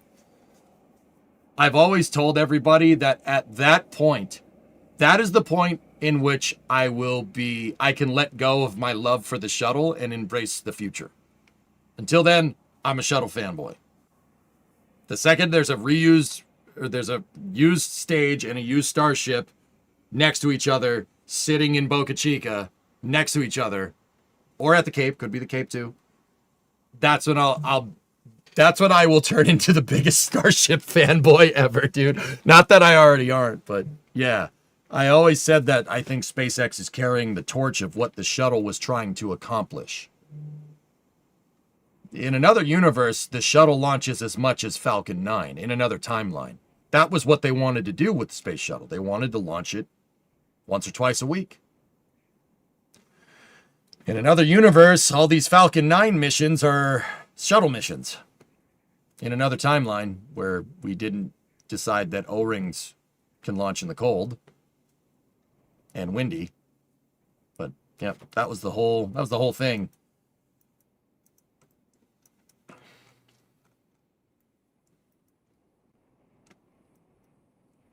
I saw an X. A fully expended Starship plus booster could take 10 tons of payload to Mars with no refueling. It may be, user guy. Could be this window. Yeah, maybe. So Flight 15, I don't think 15 will be from the Cape. Really?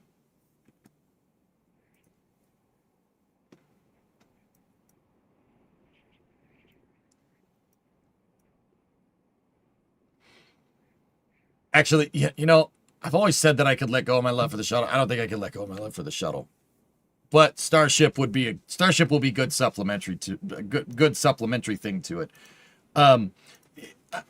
Guys, I love that thing. That thing is so damn cool. That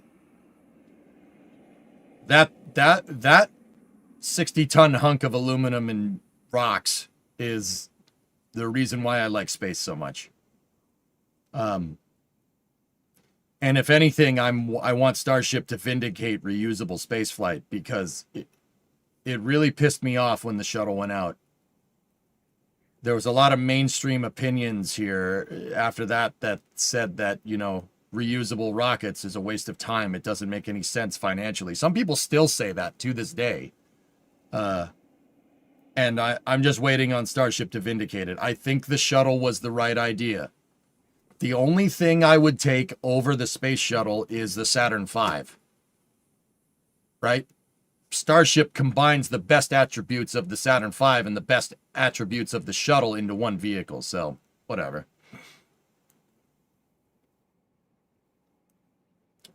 But yeah, I mean, that was the first attempt at a reusable spaceship, and they did a pretty damn good job considering.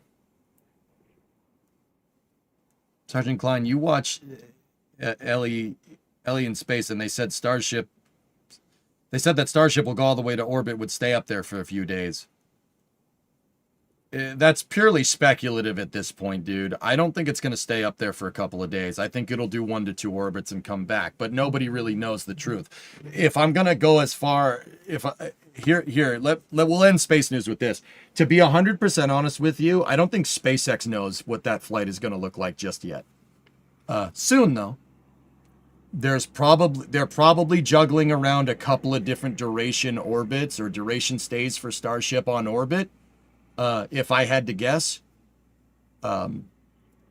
anything from a short duration option, 2 orbits, 3 orbits, maybe 6 orbits, and probably, well, 6 orbits would be a pretty long time, all the way up to a couple of days, depending on what the recovery criteria, the recovery weather criteria is going to be, et cetera, et cetera. They probably haven't figured out exactly what the exact Flight 14 trajectory is just yet. They're probably juggling the options, because Flight 14 isn't going to be something, if they do decide to catch the ship, Flight 14 is not going to be something that is just about it being a nice day out. Remember, the second attempt for Flight 13 got scrubbed because of the clouds, all right? When you're dealing with concepts of operations and systems engineering that involve ship recovery weather criteria plays a big deal in discerning launch operations in viable windows. That's really important to understand. It's not just about it being sunny when it launches. It's about it being sunny when it lands too. So I'll bet you there's no way to conclusively say it's going to be 2 days, 3 days, 4 days, unless you can predict the weather a couple of months out, which you can get a broad prediction of the weather a couple of months out. There's a thing in meteorology, like they can tell you the weather that's going to be potentially over the next couple of days or the week. They can give you a weekly forecast, right? But you can't say conclusively what the weather is going to be like exactly 3 weeks from now to the day. You don't know. I can tell you that it's going to get cold in September, right? It's going to get colder once we get past, well, we're past the solstice, right? It's going to get colder as we go into the winter months. We could say that pretty conclusively, but it's hard to say. I'll bet you that SpaceX is juggling a couple of different trajectory ascent packages here depending on the weather. We'll see.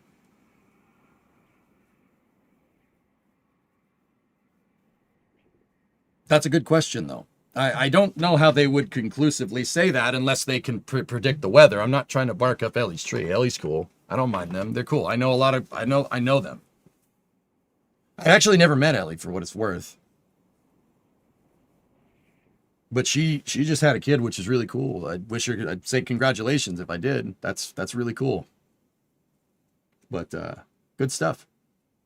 Yeah, but I don't think you can conclusively say it. They're probably juggling a couple of different trajectory ascent packages around.